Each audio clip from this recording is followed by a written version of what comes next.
આપણી સાથે હાજર છે ખુશ્બુ વંશ મેમ, જેમણે રિસેન્ટલી જે STIની એક્ઝામ કન્ડક્ટ થઈ, ઓકે, એમાં સફળતા હાંસલ કરી છે. કોઈને પણ હેલ્પ કરવા માટે બે વસ્તુ જરૂરી છે, સત્તા અને પૈસા.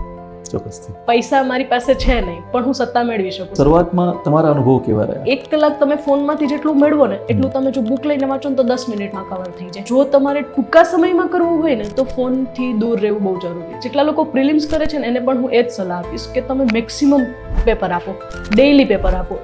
આ છે ને એક ઇન્વેસ્ટમેન્ટ છે કે જેનું વ્યાજ બહુ સારું આવશે એમ. જે સૌથી મોટી બાબત છે, ઓકે, એ છે એનાલિસિસ. ભાગ્ય હું ગેરંટી સાથે કહી શકું છું કે જોનારા જેટલા બી વિદ્યાર્થીઓ છે 10% બી એનાલિસિસ નહીં કરે. મેઇન વસ્તુ શું છે કે તમે એનાલિસિસ કરો અને પાછું એને સુધારો. ખરેખર તૈયારી છે એ કોઈ કોચિંગ ક્લાસીસમાં જોડાઈને જ થઈ શકે કે સેલ્ફ સ્ટડી દ્વારા બી વ્યક્તિ પ્રિપરેશન કરી શકે છે અને પાસ થઈ શકે. મારું ઇકોનોમિક વીક છે તો હું આખી ટીમને જોયા કરતા હું ઇકોનોમી કોણ લેવાનું છે હું એને જોઈને એડમિશન લઈ શકું. હા, સેલ્ફ કરી શકો, બટ ક્લાસીસ ક્યાંક ક્યાંક તમને એક વે આપી શકે. કોઈ સારા પબ્લિકેશનની બુક લઈ લો અને મેક્સિમમ ટાઈમ બુકને આપો. ખરેખર એવું પ્રિલિમ મેઇન્સ જેવું કંઈ અલગ છે નથી. ઓકે, ટોપિક તમે કઈ રીતે કરો છો ને એ જ વસ્તુ મેટર કરે છે. પ્રિલિમ્સ ક્યારે બી આવે, મેઇન્સ ક્યારે બી આવે, તમારો સિલેબસ રેડી હોય. તમે ગુજરાતી ન્યૂઝપેપર વાંચો, કારણ કે તમે રોજ કોઈ વસ્તુ વાંચો છો તો એ શબ્દો તમારી અંદર આવી જ જવાના છે અને ક્યાંક ને ક્યાંક તમારા પેપરમાં એ શબ્દોનો ઉલ્લેખ તમને જોવા મળશે. જ્યાં સુધી તમે પોતાના વિચારોને ટૂંકા શબ્દોમાં બીજાને સમજાવી નહીં શકો ત્યાં સુધી તમે ફેલ થશો. લખવું, ચલો તમે કીધું લખો, અમે લખવા માટે તૈયાર છે, પણ કંઈ આવડતું જ નથી. મને જેવું આવડશે ને એવું લખીશ, ભલે મને 10 માંથી 2 માર્ક આવે પણ હું મારી થોટ પ્રોસેસ ઉપર લખીશ. પરફેક્શન પાછળ ના પાડો. પરફેક્શન એક પ્રોસેસ છે. મેઇન્સની પ્રિપરેશનમાં કઈ કઈ બાબતો ધ્યાનમાં રાખવી જોઈએ? આ 5 મુદ્દાઓ તો એવા છે કે જે વિદ્યાર્થીઓએ ખરેખર વ્યવસ્થિત ધ્યાને રાખવા જ જોઈએ. નશા મુક્તિ અભિયાન માટે તમે લીધેલા પગલાં જણાવો. તો ત્યાં તમે એક સામાન્ય નાગરિક તરીકે પગલાં લખશો કે પોલીસ તરીકે લખશો? તમે એક સ્ટેજ ઉપર હોવ તો તમને પોલીસ તરીકે જ લખવાનું હોય, તો બંનેનો આન્સર અલગ થઈ જાય. કચ્છના રણમાં હું વિઝિટર તરીકે જાઉં ને તો પણ મારો અહેવાલ અલગ થાય અને હું એક સંશોધક તરીકે જાઉં તો પણ મારો અહેવાલ થાય.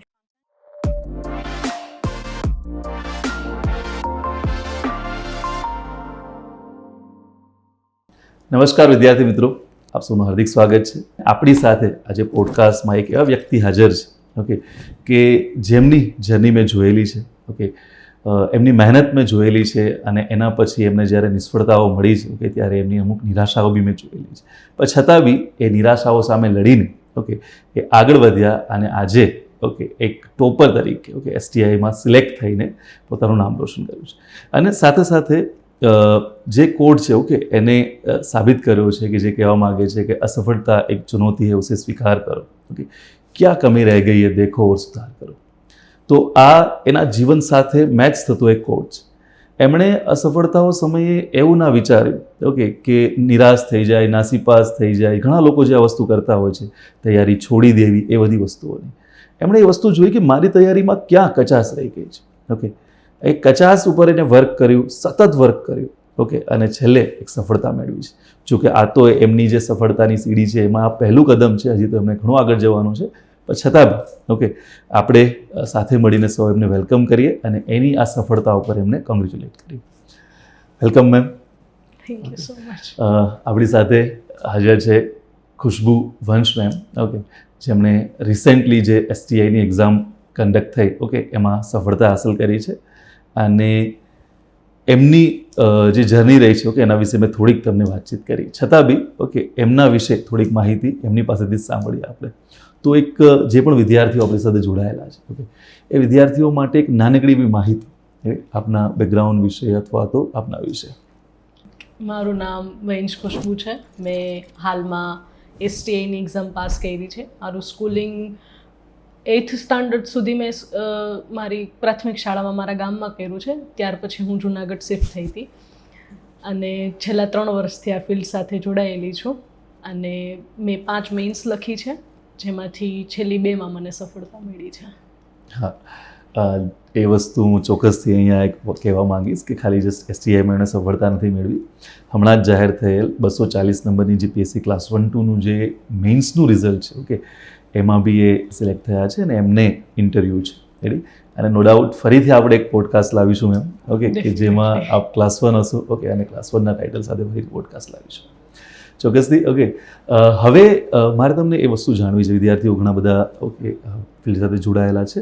સ્ટાર્ટ કરતાં પહેલાં બેઝિક બાબતો મારે જાણવી છે કે આપને ક્યારે એવો વિચાર આવ્યો કે મારે આ ફિલ્ડમાં જવું છે, ઓકે, મારે તૈયારીની શરૂઆત કરવી છે, અથવા તો મારે ગવર્મેન્ટ ઓફિસર બનવું છે? એવું કોઈ ઇન્સિડન્ટ કે અથવા તો એ બાબત કે જે તમને એણે પ્રોત્સાહિત કર્યું આ ફિલ્ડમાં આવવા માટે? મેઇન તો મારા મનમાં બચપનથી હતું કે મારે મારા પપ્પા માટે એવું કંઈક કરવું છે જેથી એમને મારા માટે હંમેશા પ્રાઉડ ફીલ થાય. તો એક વસ્તુ એ મગજમાં હતી, પણ મને રસ્તો નહોતો મળતો. મારું કોલેજ પૂરું કર્યા પછી, ખાસ તો બીએડ પૂરું કર્યા પછી મને એક વે મળ્યો અને મને લિટરલી લાગ્યું કે મારે એક્ઝેક્ટલી શું જોઈએ છે. તો મને એવું થયું કે હું ઘણા બધાને હેલ્પ કરી શકવી જોઈએ, કોઈને મદદ કરી શકવી જોઈએ. ધીમે ધીમે મને રિયલાઇઝ થયું કે કોઈને પણ હેલ્પ કરવા માટે બે વસ્તુ જરૂરી છે, સત્તા અને પૈસા.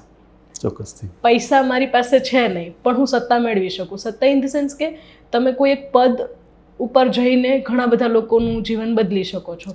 અને સિવિલ સર્વિસીસની એક્ઝામની પ્રિપેરેશન કરવાથી મારા બંને સપના પૂરા થતા હતા કે હું મારા પેરેન્ટ્સને પ્રાઉડ બી ફીલ કરાવી શકતી હતી અને હું ઘણા લોકોને હેલ્પફુલ થઈ શકું. તો મારા માટે આ બે રીઝન બહુ ઇનફ હતા. તો મેં જનરલી એવું સાંભળવા મળે કે કોઈ ઇન્સિડન્ટ કે કોઈ સ્ટોરી હોય, ઓકે, પણ આજે થોડુંક તમને કંઈક અલગ સાંભળવા મળ્યું, ઓકે, કે ઇન્સ્પિરેશન છે એ કોઈ કલેક્ટરને જોઈ નહોતું આવ્યું, ઓકે, એ વિધિન ઇન્સ્પિરેશન હતું. અને ઘણી વખત એવું કહેવામાં આવે છે કે અંદરથી જે મોટિવેશન હોય છે, ઓકે, બીજા કંઈ બાહ્ય વસ્તુ કરતાં જે અંદરનું મોટિવેશન હોય છે બહુ સારું હોય છે. અને એમાં બી તમે તમારા પેરેન્ટ્સનો ઉલ્લેખ કર્યો. આ બધા જ વિદ્યાર્થીઓનું સપનું હોય છે, ઓકે, જેટલા બી તૈયારી કરી રહ્યા છે, ઓકે, એમનું કે એમના પેરેન્ટ્સને પ્રાઉડ કરાવવું છે. પણ ઘણા વિદ્યાર્થીઓ આમાં સફળ થાય છે, ઘણા વિદ્યાર્થીઓ અસફળ થાય છે. પણ છતાં બી જે લોકો શરૂઆત કરી રહ્યા છે, ઓકે, એમના માટે તમે શું કહેશો કે શરૂઆત તમે જ્યારે કરી, ઓકે, આપણે તમારી જર્ની થ્રુ જ આ બધી વસ્તુઓ સમજવાનો પ્રયત્ન કરીશું જેથી કરીને જે શરૂઆત કરનાર વિદ્યાર્થી છે, ઓકે, એ સેમ ભૂલ ના કરે. તો તમે જ્યારે શરૂઆત કરી તો શરૂઆતમાં તમારા અનુભવો કેવા રહ્યા? કયા કયા બાબતો તમને એવી હતી કે જે તમને નવી નવી જાણવા મળી? કયા એવા પ્રકારના જેને કહી શકાય મિથ હતા જે તમારા, ઓકે, તૂટ્યા, ઓકે, જે ધારણાઓ હતી, પૂર્વધારણાઓ એ તૂટી? તો એના વિશે કંઈક માહિતી આપજો. મેં સૌથી પહેલાં જીપીએસસીની એક્ઝામ જ્યારે હું બીએડમાં હતી ત્યારે આપી. ત્યારે જસ્ટ એટલી બધી તૈયારી નહોતી, ખાલી એમ આપવા ખાતર આપી દીધી હતી. અને ત્યારે દાસા સરવાળી સિસ્ટમ હતી અને મને એવું થયું કે હું આ કરી શકીશ. આ આટલું બધું પણ અઘરું નથી મારા માટે, કારણ કે મારું સ્કૂલિંગ બહુ સારી રીતે થયેલું. મારા પેરેન્ટ્સે મારા સ્કૂલિંગ વખતે બહુ ફોકસ કરેલું, એટલે મારે મતલબ બેઝ મારો ક્લિયર હતો, તો મને એટલો ઇશ્યુ ના આવ્યો. પછી મને થયું કે મારે આ કરવું છે, એટલે મેં પ્રિલિમ્સની પ્રિપરેશન જીઆરસીએ સુરેન્દ્રનગરથી શરૂ કરી. એ મારા માટે એક્સ્ટ્રીમલી મારી લાઈફનો ટર્નિંગ પોઈન્ટ કહી શકો. ત્યાં હું ગઈ અને ત્યાં ફોન અલાઉડ નહોતો. એટલે મારા મગજમાં પહેલેથી એક મિથ હતું કે પ્રિપરેશન માટે ફોન જરૂરી છે, લાઈક ફોનમાં બધું છે, લેક્ચરમાં બધું છે એમ. પરંતુ ત્યાં ફોન અલાઉડ નહોતો. એટલે મારી પાસે એક જ ઓપ્શન રહ્યો બુક્સનો. અને મને ખાન સરનો એક કોટ, મતલબ એણે એક વખત ક્લાસમાં કીધેલું કે 10 જગ્યાએ ખાડો ખોદવા કરતાં એક જગ્યાએ 10 ફૂટનો ખાડો ખોદવાથી તમને ફાયદો થશે એમ. એટલે મેં મારા સોર્સિસ બહુ લિમિટેડ રાખેલા પ્રિલિમ્સ માટે. ત્યારે મેં એક ભૂલ કરેલી કે મેં પ્રિલિમ્સને કન્સિડર કરી, કારણ કે મેં પ્રિપરેશન શરૂ કરી એના 4 થી 5 મહિનામાં પ્રિલિમ્સ આવતી હતી. તો મને થયું હું પહેલાં પ્રિલિમ્સ ક્લિયર કરી લઉં. એટલા માટે મેં મારા સોર્સિસ, એક્ઝામ્પલ તરીકે હિસ્ટ્રી છે તો મેં એક પ્રાચીન ઇતિહાસની એક બુક, આધુનિક ઇતિહાસની એક બુક, એવી રીતે એક બુક કરેલી, એને વારે વારે રિપીટ કરેલી. પરંતુ સ્ટાર્ટિંગમાં થોડું એવું થતું હતું કે જે લોકો ગાંધીનગરમાં પ્રિપરેશન કરે છે એ મારા કરતાં વધારે સારી કરતા હશે, જે લોકો પાસે બધી સુવિધા છે એ વધારે સારી રીતે કરતા હશે. પછી ધીમે ધીમે સમજાયું કે એવું કશું છે નહીં. મેં પીવાયક્યુ જોવાના શરૂ કર્યા. તો પીવાયક્યુએ મને બહુ ગાઈડ કર્યું કે આવું છે, આવી રીતે વાંચવું જોઈએ, અન્ડરસ્ટેન્ડિંગ જરૂરી છે, ખાલી ફેક્ટથી કંઈ નહીં થાય. પીવાયક્યુ મારા માટે ટીચર સમાન હતા, બહુ હેલ્પ કરી. અને એના પછી મેં પ્રિપરેશન શરૂ કરી પીવાયક્યુને ધ્યાનમાં રાખીને. એવી રીતે ચોક્કસથી તમે થોડુંક તો સમજ્યા, ઓકે, વિદ્યાર્થીઓ, કે કઈ રીતે પ્રિપરેશન એમણે સ્ટાર્ટ કરી અને તમે બી આ ફ્લો કરી શકો છો. પણ એમની વાતચીતમાં વચ્ચે એક બાબતનો ઉલ્લેખ આવ્યો તો મોબાઈલ ફોનવાળો. રેડી? અને અત્યારે ખાસ તમને ખ્યાલ છે કે સૌથી મોટું જો કોઈ ડિસ્ટ્રેક્શન હોય, ઓકે, તો એ મોબાઈલ ફોન અને દૂષણ બી જેને કહી શકાય તો એ ફોન જ છે. ઓકે, તો શું વિદ્યાર્થીઓમાં એક જે પરસેપ્શન હોય છે, તમે જે કીધું એ પ્રકારનું કે મોબાઈલ ફોન તો હોવો જોઈએ પ્રિપરેશનમાં, કેમ કે અત્યારે તો મોબાઈલ ફોન જરૂરી છે, તો એના વિશે તમારું શું કહેવું છે? ખરેખર એટલી કોઈ રિક્વાયરમેન્ટ પડે છે ફોન? ના, એટલી બધી નથી પડતી. જો તમે જ્યારે જરૂર પડે ત્યારે તમે બહુ વ્યવસ્થિત રીતે ઉપયોગ કરો તો ઠીક છે, બાકી એટલી બધી કોઈ જરૂર છે નહીં. એટલીસ્ટ પ્રિલિમ્સમાં તો નથી.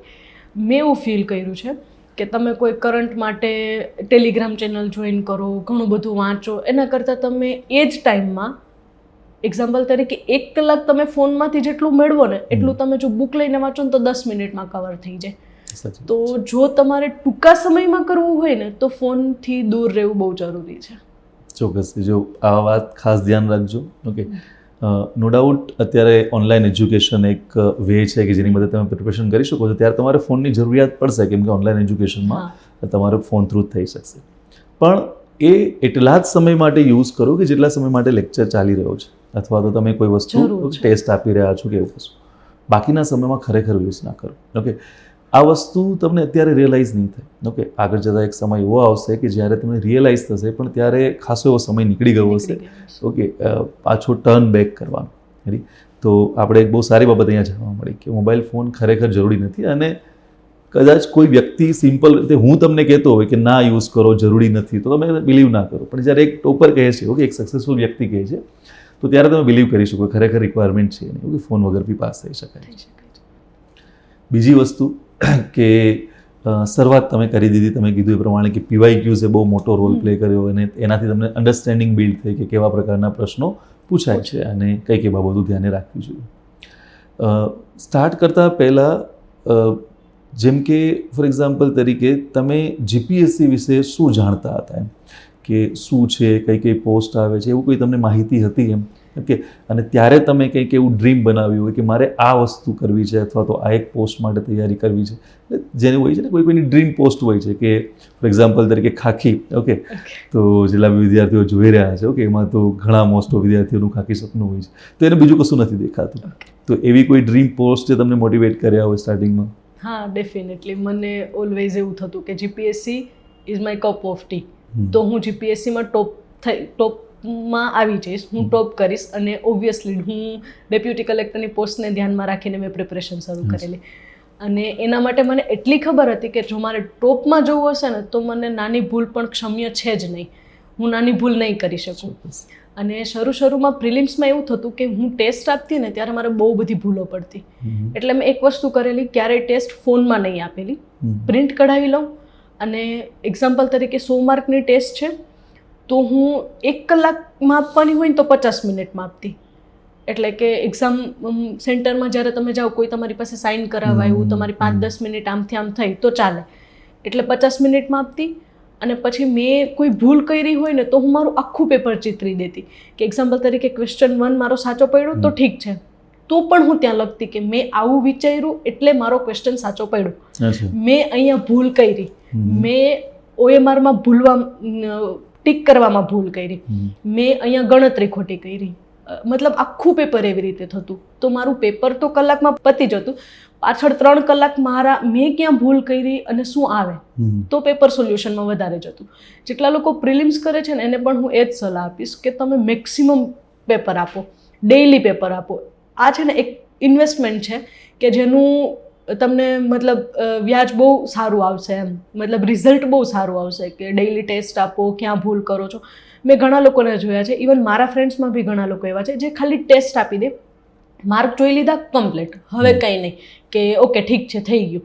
પણ એવું નથી. તમે અંદર જુઓ, તમે ક્યાં ભૂલ કરી, એક એક ક્વેશ્ચનને ટેકલ કરો. કોઈ જિયોગ્રાફીનો ક્વેશ્ચન છે, જેમ કે ઓપસોર ને ઉપસોર છે, તો મેં એવી નાની કોઈ ભૂલ કરેલી તો હું ત્યાં પણ એવું લખું કે મેં અહીં આવી ભૂલ કરી, મેં આવું વિચાર્યું હતું, હું અહીંયા કન્ફ્યુઝ થઈ ગઈ હતી, એવું હું આખું સેન્ટેન્સ લખતી. તો કેવું થાય કે ક્યારેક આપણને ગિલ્ટ થાય કે મેં આટલી ભૂલ કરી, મેં આટલી નાની મિસ્ટેક કરી, તો નેક્સ્ટ ટાઈમ એ ક્યારેય નહીં થાય. કારણ કે મેં સમજી છે, મેં મારી ભૂલ ગોતી છે અને મેં પાછી પેપરમાં લખી પણ છે. તો મારું આખું પેપર ચિતરાઈ જતો આવે. અને એના કારણે મને એટલો ફાયદો થયો કે મેં મારી પ્રિપરેશનના 6 મહિનામાં પ્રિલિમ્સ ક્લિયર કરી અને આજ સુધી મારી એક પણ પ્રિલિમ્સ એવી નથી કે જે ક્લિયર ના થઈ હોય. હવે જો તમે આખી બાબત કીધી, ઓકે, આમાંથી તમે કદાચ જો નોટ ડાઉન કરેલું, ઓકે, તો 2 થી 3 મુદ્દાઓ એવા નીકળે છે. એક તો એમણે કીધું ટેસ્ટ આપવી જરૂરી છે. ઓકે, પ્રિલિમ એક્ઝામ ખરેખર MCQની એક્ઝામ છે. હવે વિદ્યાર્થીઓ જે સૌથી મોટી ભૂલ કરતા હોય છે એ શું છે કે વાંચી ઘણું બધું લેશે, કદાચ રિવિઝન બી 2 થી 3 વખત કરી લેશે, પણ એ નથી સમજતા કે યુદ્ધમાં લડવા જવું છે તો તલવાર સારી હોવાથી યુદ્ધ નથી લડી જવાતું. ઓકે, બખ્તર તમારું સારું છે, તમારી પાસે સારો ઘોડો છે તો યુદ્ધ નથી. તમારે રિયલમાં પ્રેક્ટિસ કરવી પડશે કે યુદ્ધમાં કદાચ મારી ઉપર આવી રીતે વાર આવે છે તો હું કેવી રીતે ટેકલ કરીશ. તો જે MCQ વાળી એક્ઝામ છે, ઓકે, તો એના માટે તમારે MCQની પ્રેક્ટિસ કરવી જ પડશે. એટલે ટેસ્ટ સિરીઝ તો બહુ જરૂરી જ હોય છે.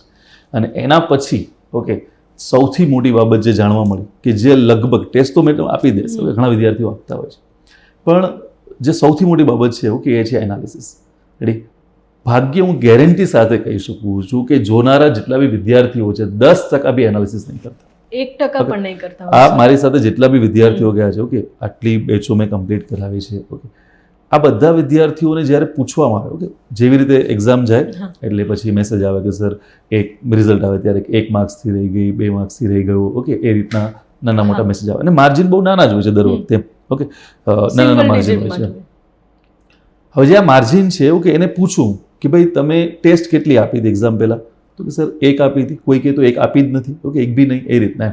તો 1 2 ટેસ્ટો જોવા મળે, એક ત્યાં ભૂલ કરે, અને સેકન્ડ કે ભાઈ એનાલિસિસ કરીને મને જણાવો કે કઈ કઈ જગ્યાએ તમારી ભૂલો થઈ છે ઓકે એ પેપરની અંદર. તો એ બી એની પાસે હોતું નથી. એટલે હું ફોર્સફુલી કહું કે ભાઈ આજે ના આજે કોઈ પણ સંજોગોમાં એનાલિસિસ કરીને મને મોકલો. પણ જો એ તમારા અંદર જ છે આ વસ્તુ કે તમે જાતે એ વસ્તુ સમજો છો કે એનાલિસિસને, અને એમનો એનાલિસિસ તમે જો ઓકે, ખાલી જસ્ટ સાચવો પડ્યો કે ખોટો પડ્યો ત્યાં સુધી જ નહીં, મેં શું થોટ પ્રોસેસ હતી મારી એ બી એમણે નોટ ડાઉન કરી ઓકે. હવે વિચાર કરો આ જ સેકન્ડ ટાઈમ એ પેપરનું જ્યારે એ એક વખત વાંચશે તો એની આખી થોટ પ્રોસેસ ફરીથી એની રિવાઇઝ થઈ જશે, અને નેક્સ્ટ ટાઈમ મારે આ થોટ તો નથી જ લાવવાનો, આ ભૂલ તો નથી જ કરવાની, એને પહેલાથી ખ્યાલ હશે. સર એમાં એવું થયું હતું કે જ્યારે મને પણ એવું થયું હતું કે આવું મારે નથી કરવું, મારી 4 કલાક બગડે છે, 5 કલાક બગડે છે. અને ટુ બી ઓનેસ્ટ કહું તો જ્યારે મેં પહેલી વખત પ્રિલિમ્સ આપી ને ત્યારે મારા બધા સબ્જેક્ટ કમ્પ્લીટ પણ નહોતા થયા. 8માંથી મેં મેથ્સ કર્યું નહોતું. મેં એવી ગણતરી કરી હતી કે 6 મહિનામાં પ્રિલિમ્સ છે, મેથ્સ મેઇન્સમાં નથી પૂછાતું તો હું મેથ્સને સ્કીપ કરીશ, પણ બાકી બધા સબ્જેક્ટ કરી લઈશ. પણ એવો એટીટ્યુડ પણ નહોતો રાખ્યો કે હું મેથ્સને સ્કીપ કરું છું તો એના સામે જોઈશ પણ નહીં. જો હું ટાઈમ મને મળે છે તો હું પૂરેપૂરા દાખલા ગણવાની ટ્રાય કરીશ, પૂરેપૂરું એને એનાલિસિસ કરીશ, અને રિઝનિંગને એ છે એ મેળવવાની ટ્રાય કરીશ એવી રીતે. એટલે એવું નહોતું કર્યું કે એક સાવ સ્કીપ કરી દીધો તો સાવ સ્કીપ કર્યો, મેં એમાંથી પણ લેવાની ટ્રાય કરેલી એમ. અને મેઇન વસ્તુ શું છે કે તમે એનાલિસિસ કરો અને પાછું એને સુધારો. કારણ કે જ્યારે મેં 4 કલાક આપતી હતી ને ત્યારે મને ક્યાંક અંદર ખાને એવું હતું કે ક્યાંક મારી આ સ્ટ્રેટેજી જો ફેલ થઈ તો મારા હાથમાંથી પ્રિલિમ્સ જશે. પણ હોપસો બહુ કારગર નીકળી, અને આના કારણે મને પ્રિલિમ્સમાં ક્યારેય ઇશ્યુ નથી આવતો. કારગર કરતાં બી મેં તમને વાત કરી પ્રમાણે કે આ સૌથી સચોટ રણનીતિ છે ઓકે. હવે કદાચ ઓકે તમારા એટલા લક સારા કહી શકાય, અથવા તો ભગવાનની તમારા પર દયા એટલી સારી કહી શકાય કે તમે જાતે આ વસ્તુને ફિગર આઉટ કરી લીધી ઓકે. બાકી તો અમે વિદ્યાર્થીઓને કઈ થાકી જઈએ છીએ ઓકે. તમે બી ક્લાસ જોયેલા છે, તમે ખ્યાલ છે કે વારંવાર કહેવા છતાં બી આ વસ્તુ છે ઓકે નથી કરતા. એટલે ખાસ ધ્યાન રાખો, ટેસ્ટ આપો. પ્રિલિમનું બીજું કોઈ જ વસ્તુ નથી ઓકે. રિવિઝન રીડિંગ તમે ઓલરેડી કરી લીધું છે ઓકે, તમે ક્લાસ ઓલરેડી કરી લીધા છે, તો ટેસ્ટ આપો મેક્ઝિમમ ઓકે. અને ઓકે એ ટેસ્ટ આપ્યા બાદ પ્રોપર એનું એનાલિસિસ કરો. એવું નથી કે રિયલ એક્ઝામ આપી તો જ એનાલિસિસ, ટેસ્ટનો બી એનાલિસિસ કરો ઓકે. મોક ટેસ્ટ આપો એનો બી એનાલિસિસ કરો. જો તમે ટેસ્ટ નથી આપતા અને સીધી એક્ઝામ આપવા જાઓ છો તો ત્યાં તમારી નાની ભૂલ એક આખી ભરતી ખાઈ જાય છે. અને એ અફસોસ તમને 3-4 ભરતી પછી આવે ત્યારે તમારું સાયકલ બી વર્ષની હોય છે ઓલમોસ્ટ, એટલે વર્ષ 1.5 વર્ષ કહી શકો. તો ત્યારે આખી ભરતી ખાઈ જાય એના કરતાં બેટર છે કે ટેસ્ટ આપી અને રેગ્યુલર બેઝિસ ઉપર એનાલિસિસ કરીએ. હવે પ્રિલિમ બાબતે આપણે વાતચીત કરી કે પ્રિલિમની શરૂઆત કેવી રીતે કરી તે બધી વસ્તુઓ ઓકે.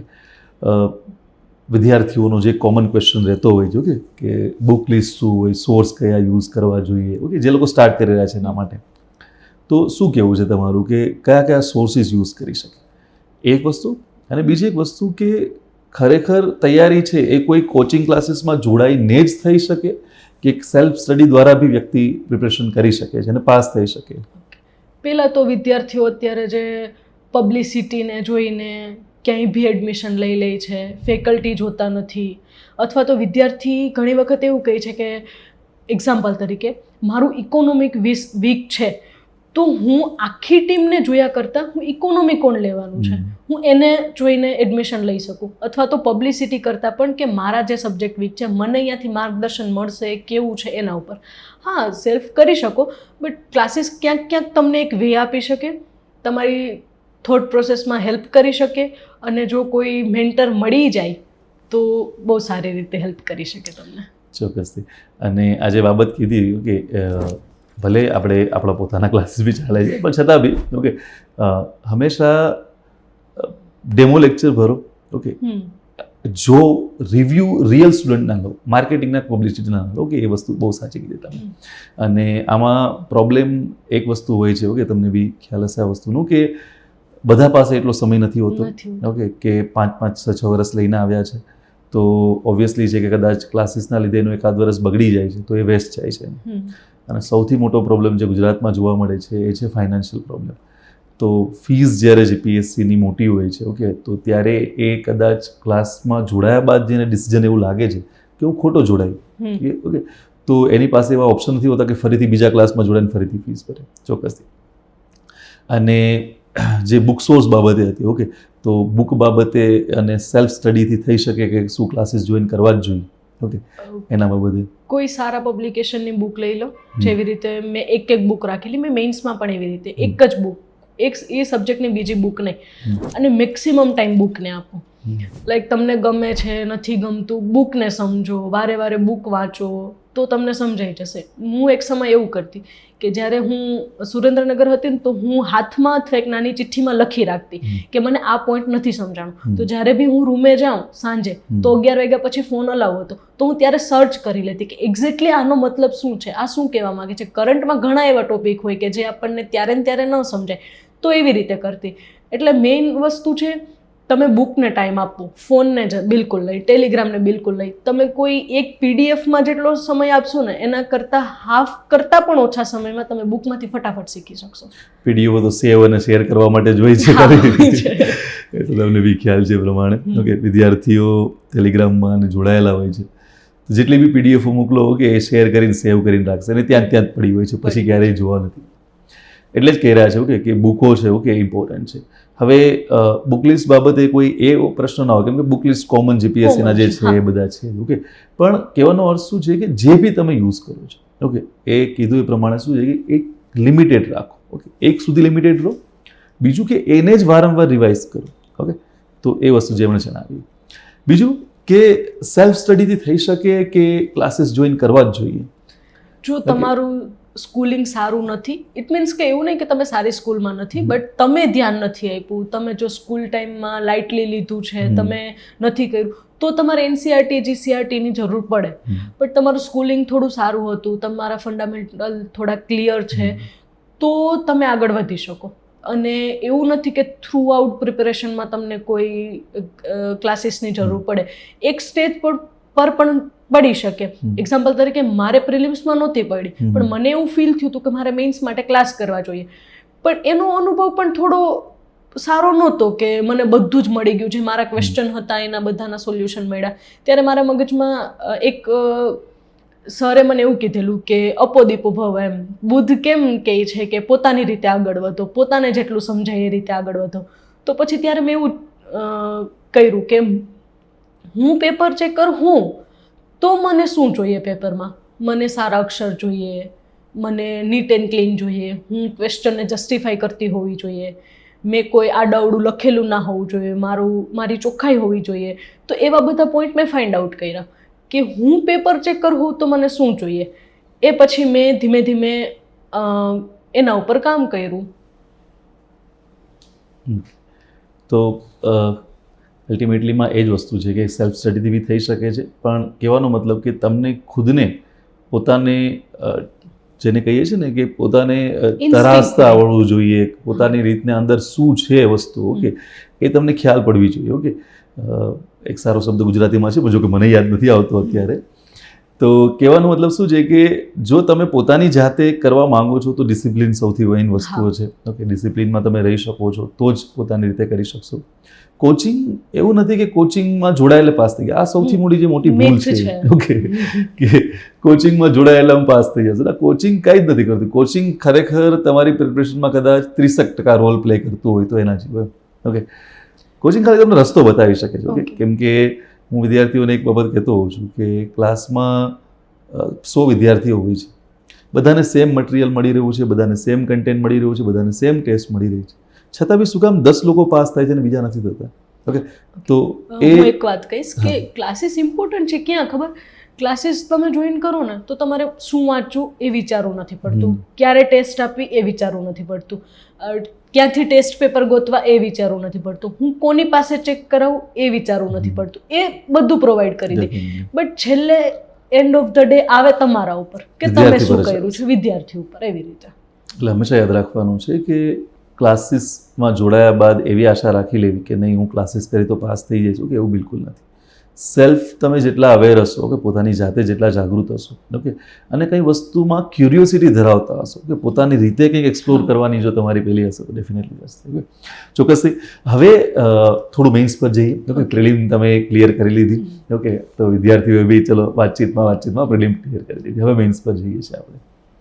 પ્રિલિમ એક એવું સ્ટેજ હોય છે કે જેમાં એક વસ્તુ મેં તમને કીધી એ પ્રમાણે કે વિદ્યાર્થીઓ સૌથી મોટી જે ભૂલ કરે છે કે એને એ કન્ફ્યુઝનમાં હોય છે કે મારે પ્રિલિમ અને મેઇન સાથે કરવી જોઈએ, ખાલી પ્રિલિમ કરવી જોઈએ. ઓકે, અને એની અંતર્ગત જે મોટાભાગના વિદ્યાર્થીઓ જે મિસ્ટેક કરે છે કે ખાલી પ્રિલિમ પર જ ફોકસ કર્યા કરે છે. ઓકે, 6-7 મહિના 8 મહિના ઓનલી પ્રિલિમ કરે છે અને એના પછી જ્યારે ક્લિયર બી થાય છે તો મેઇન્સ માટે કદાચ 2-3 મહિના કે 4 મહિનાનો સમય હોય છે. ઓકે, તો આ એક બાબત કે પ્રિલિમ અને મેઇન્સની તૈયારી સાથે કરવી જોઈએ કે અલગ અલગ કરવી જોઈએ. જો વાંચતી વખતે એવું નહીં વિચારવાનું કે હું પ્રિલિમ્સને લઈને વાંચું છું. એક્ઝામ્પલ તરીકે હું કોઈ સત્યાગ્રહ વાંચું છું તો મને એની તારીખ યાદ હોવી જોઈએ, એની પાછળનું એનું રીઝન યાદ હોવું જોઈએ, એનાથી શું ઇમ્પેક્ટ પડી એ પણ યાદ હોવી જોઈએ. જો મને આ બધું યાદ હશે ને તો મને એટલો બધો પ્રિલિમ્સમાં ઇફેક્ટ નહીં આવે. અને હસમુખ સરની પ્રિલિમ્સ તમારી એનાલિસિસ ઉપર જાય છે તો તમને ઇશ્યુ નહીં આવે. હવે તમને એવું કહેવામાં આવે, એક્ઝામ્પલ તરીકે ગાંધીજીએ કરેલા અહિંસાના સત્યાગ્રહો છે તો તમે એને સમજ્યા કે શું કામ કર્યા, ત્યારે ભારતની સિચ્યુએશન શું હતી, એના લીધે શું ઇમ્પેક્ટ આવી, એ બધું તમે કરેલું છે તો તમારે એ પ્રિલિમ્સમાં કામ લાગશે. થોડા ડેટા અને થોડું એનાલિસિસ. મેઇન્સમાં બસ એ જ આવશે કે ગાંધીજીએ શું કહ્યું, તો તમે જે પ્રિલિમ્સમાં યાદ રાખ્યું એ તમારે ત્યાં લખવાનું છે. તો તમે ટોપિકને જસ્ટિફાઈ કરો, પ્રિલિમ્સ કે મેઇન્સ કે અલગ કરીને ન કરો. હા, તમે શરૂમાં લેંગ્વેજને થોડો ટાઈમ આપો, થોડો જીએસને, મતલબ હવે તો એસી અને એથિક્સ જેવા સબ્જેક્ટ છે તો શરૂઆતથી તમે એને 1-1 કલાક આપી શકો. 1 કલાક એસીને આપી, 1 કલાક એથિક્સને આપી અને બાકીનો સમય તમે જીએસમાં. અને જીએસમાં આ જ સ્ટ્રેટેજી, તમે ઇકોનોમી કરો છો તો તમે એસીઝેડ કરો છો તો એને પ્રિલિમ્સના પર્સપેક્ટિવથી પણ કરી લો અને મેઇન્સના પણ, જેમાં પૂછાય તમે રેડી હો. એમ પ્રિલિમ્સ ક્યારે બી આવે, મેઇન્સ ક્યારે બી આવે, તમારો સિલેબસ રેડી હોય તો તમે એવી રીતે કરી શકો. ડેફિનેટલી. જો હવે એક વસ્તુ તમને આ વસ્તુ બધી ખાસ ધ્યાન પડી કે ખરેખર એવું પ્રિલિમ મેઇન્સ જેવું કંઈ અલગ છે. ઓકે, ટોપિક તમે કઈ રીતે કરો છો ને એ જ વસ્તુ મેટર કરે છે. રેડી? ટોપિકને તમે એક વખત વ્યવસ્થિત સમજી લીધો છે, શીખી લીધો છે તો એના આધારે પૂછાતો MCQ બી સોલ્વ થઈ જશે અને એના આધારે પૂછાતો ડિસ્ક્રિપ્ટિવ જે ક્વેશ્ચન છે ઓકે એ બી તમારાથી સોલ્વ થશે. તો ટોપિકને વ્યવસ્થિત શીખવો જરૂરી છે. ઓકે, એને તમે જો કરી લીધો છે તો પછી તમે કોઈ પણ જગ્યાએ એને ઉતારી શકશો. ઓકે, હું જનરલી જે એક વસ્તુ કહેતો હોઉં છું ક્લાસની અંદર કે ભાઈ તમે જો ટોપિકને વ્યવસ્થિત શીખ્યા છો તો પછી એ જીપીએસસીની એક્ઝામ છે, યુપીએસસીની છે કે પીએસઆઈની કે ક્લાસ 3ની છે, કોઈ બી તમે આન્સર આપી શકશો. ઓકે, એ પછી પ્રિલિમનો પ્રશ્ન હોય કે મેઇન્સનો પ્રશ્ન હોય, પણ ટોપિકને સમજવા પર વધારે ફોકસ કરો. ઓકે, પછી પ્રિલિમ મેઇન્સની સાથે પ્રિપરેશન કરી રહ્યા છે. તમે એક વસ્તુનો ઉલ્લેખ કર્યો કે ભાષા જે છે ઓકે એને થોડું ઘણું પહેલાં શીખી લો. તમે જે બીજી વસ્તુ કીધી એથિક્સ પબેડ એના ઉપર બી હમણાં આવીએ છીએ આપણે. ઓકે, પણ ભાષા જે છે ઓકે એને શીખી લેવી જોઈએ. તો શું પ્રિલિમની પ્રિપરેશન કરતા સમયે ભાષાની કઈ બાબતો એવી છે કે જે તમને લાગે છે કે પહેલાંથી ધ્યાનમાં રાખીએ તો સારું, જેમાં જોડણી સંબંધિત કોઈ બાબતો હોય અથવા તો લખાણ સંબંધિત કોઈ બાબતો છે ઓકે કે જેને પહેલાંથી થોડી ધ્યાનમાં રાખવી જોઈએ? પેલું તમે મિથનું શરૂઆતમાં કીધું હતું એ બહુ મોટું મિથ છે કે તમે ઇંગ્લિશ ન્યૂઝપેપર વાંચો. ઇંગ્લિશ ન્યૂઝપેપર તમે શરૂઆતથી વાંચો તો એમાં ઇડિયોમ્સ અને ઘણું બધું યુઝ કરેલું હોય, તમને સ્ટાર્ટિંગમાં ના સમજાય. તમે ગુજરાતી ન્યૂઝપેપર વાંચો પરંતુ એને થોડી એનાલિટિક સાથે વાંચો કરો તો તમને એ લેંગ્વેજમાં, કારણ કે તમે રોજ કોઈ વસ્તુ વાંચો છો તો એ શબ્દો તમારી અંદર આવી જ જવાના છે અને ક્યાંક ને ક્યાંક તમારા પેપરમાં એ શબ્દોનો ઉલ્લેખ તમને જોવા મળશે. સેમ એવું ઇંગ્લિશમાં થશે. મેં નલિન સર વખતે 2 મેઇન્સ આપેલી તો મને ઇંગ્લિશમાં થોડી ડિફિકલ્ટી થયેલી, પણ મેં ઇંગ્લિશમાં એવું વિચારેલું કે હું રોજ 1 કલાક જેવું આપીશ તો હું 45 મિનિટ ખાલી કોઈ એક પેરેગ્રાફ અથવા તો 2 પેરેગ્રાફ 45 મિનિટમાં જેટલા બી થાય હું એક પેરેગ્રાફ લઉં, એનું મારી જ રીતે ટ્રાન્સલેટ કરું. એટલે મારું ત્યાં ટ્રાન્સલેશન થઈ ગયું. પછી હું એ જ પેરેગ્રાફમાં જોઉં કે ક્યાં આર્ટિકલનો યુઝ કર્યો છે, ક્યાં કન્જક્શનનો યુઝ કર્યો છે, તો હું આખી રીતે એને ગ્રામરની રીતે ખોલું. ક્યાંક એને વોઝવેરનો, ક્યાંય સુપરલેટિવ ડિગ્રીનો યુઝ કર્યો હશે તો હું આખું ખોલી નાખું કે એણે કઈ રીતે કર્યું છે, શું કર્યું છે એમ. અને પછી એનું એટલે મારું ટ્રાન્સલેશન થઈ ગયું. મને મેઇન્સ વખતે જે 20 માર્કનું ગ્રામર આવે છે મારું ગ્રામર ત્યાં થઈ ગયું. અને એ પ્લસ કે જે મને એમાંથી કંઈ નવી વસ્તુ શીખવા મળે, નવા સ્પેલિંગ શીખવા મળે તો એ થઈ ગયું. અને જે પેરેગ્રાફ મેં પકડ્યો છે એ મારા જ સિલેબસનો ક્યાંક ને ક્યાંક હશે, એસેને લગતો કે કંઈ બી વસ્તુ, તો મને આવડી ગયું. અને હું એમાંથી કરું કે એણે અહીંયા આ સેન્ટેન્સનો યુઝ કર્યો છે તો આ ભૂતકાળમાં છે, ઓકે. મને કે મેં રિપોર્ટવાળું કર્યું છે તો અહીંયા એને સાદો ભૂતકાળ વાપર્યો છે કારણ કે એણે ક્યાંક વોઝ લગાડ્યું છે, બાકી તો V2 થી ચલાવી દીધું છે. તો આવી રીતે હું પોસ્ટમોર્ટમ કરીને મારી જાતે શીખવા પ્રયત્ન કરતી, જેથી મારા એક સાથે ઇંગ્લિશમાં ઘણા બધા ટોપિક કવર થઈ જતા. ડેફિનેટલી. ઓકે, જો કદાચ કહી શકાય ને કે ઘણી વખત તમારી જે પ્રિપરેશન છે કે જર્ની છે કે તમારી જે વસ્તુ કોઈ પણ વસ્તુને અટેન્ડ કરવાની અથવા તો એ વસ્તુ કરવાની તમારી જે પદ્ધતિ છે, ઓકે, એ જ એક્ઝેક્ટલી પદ્ધતિ હોય કે જે સક્સેસ માટે રિક્વાયર્ડ હોય.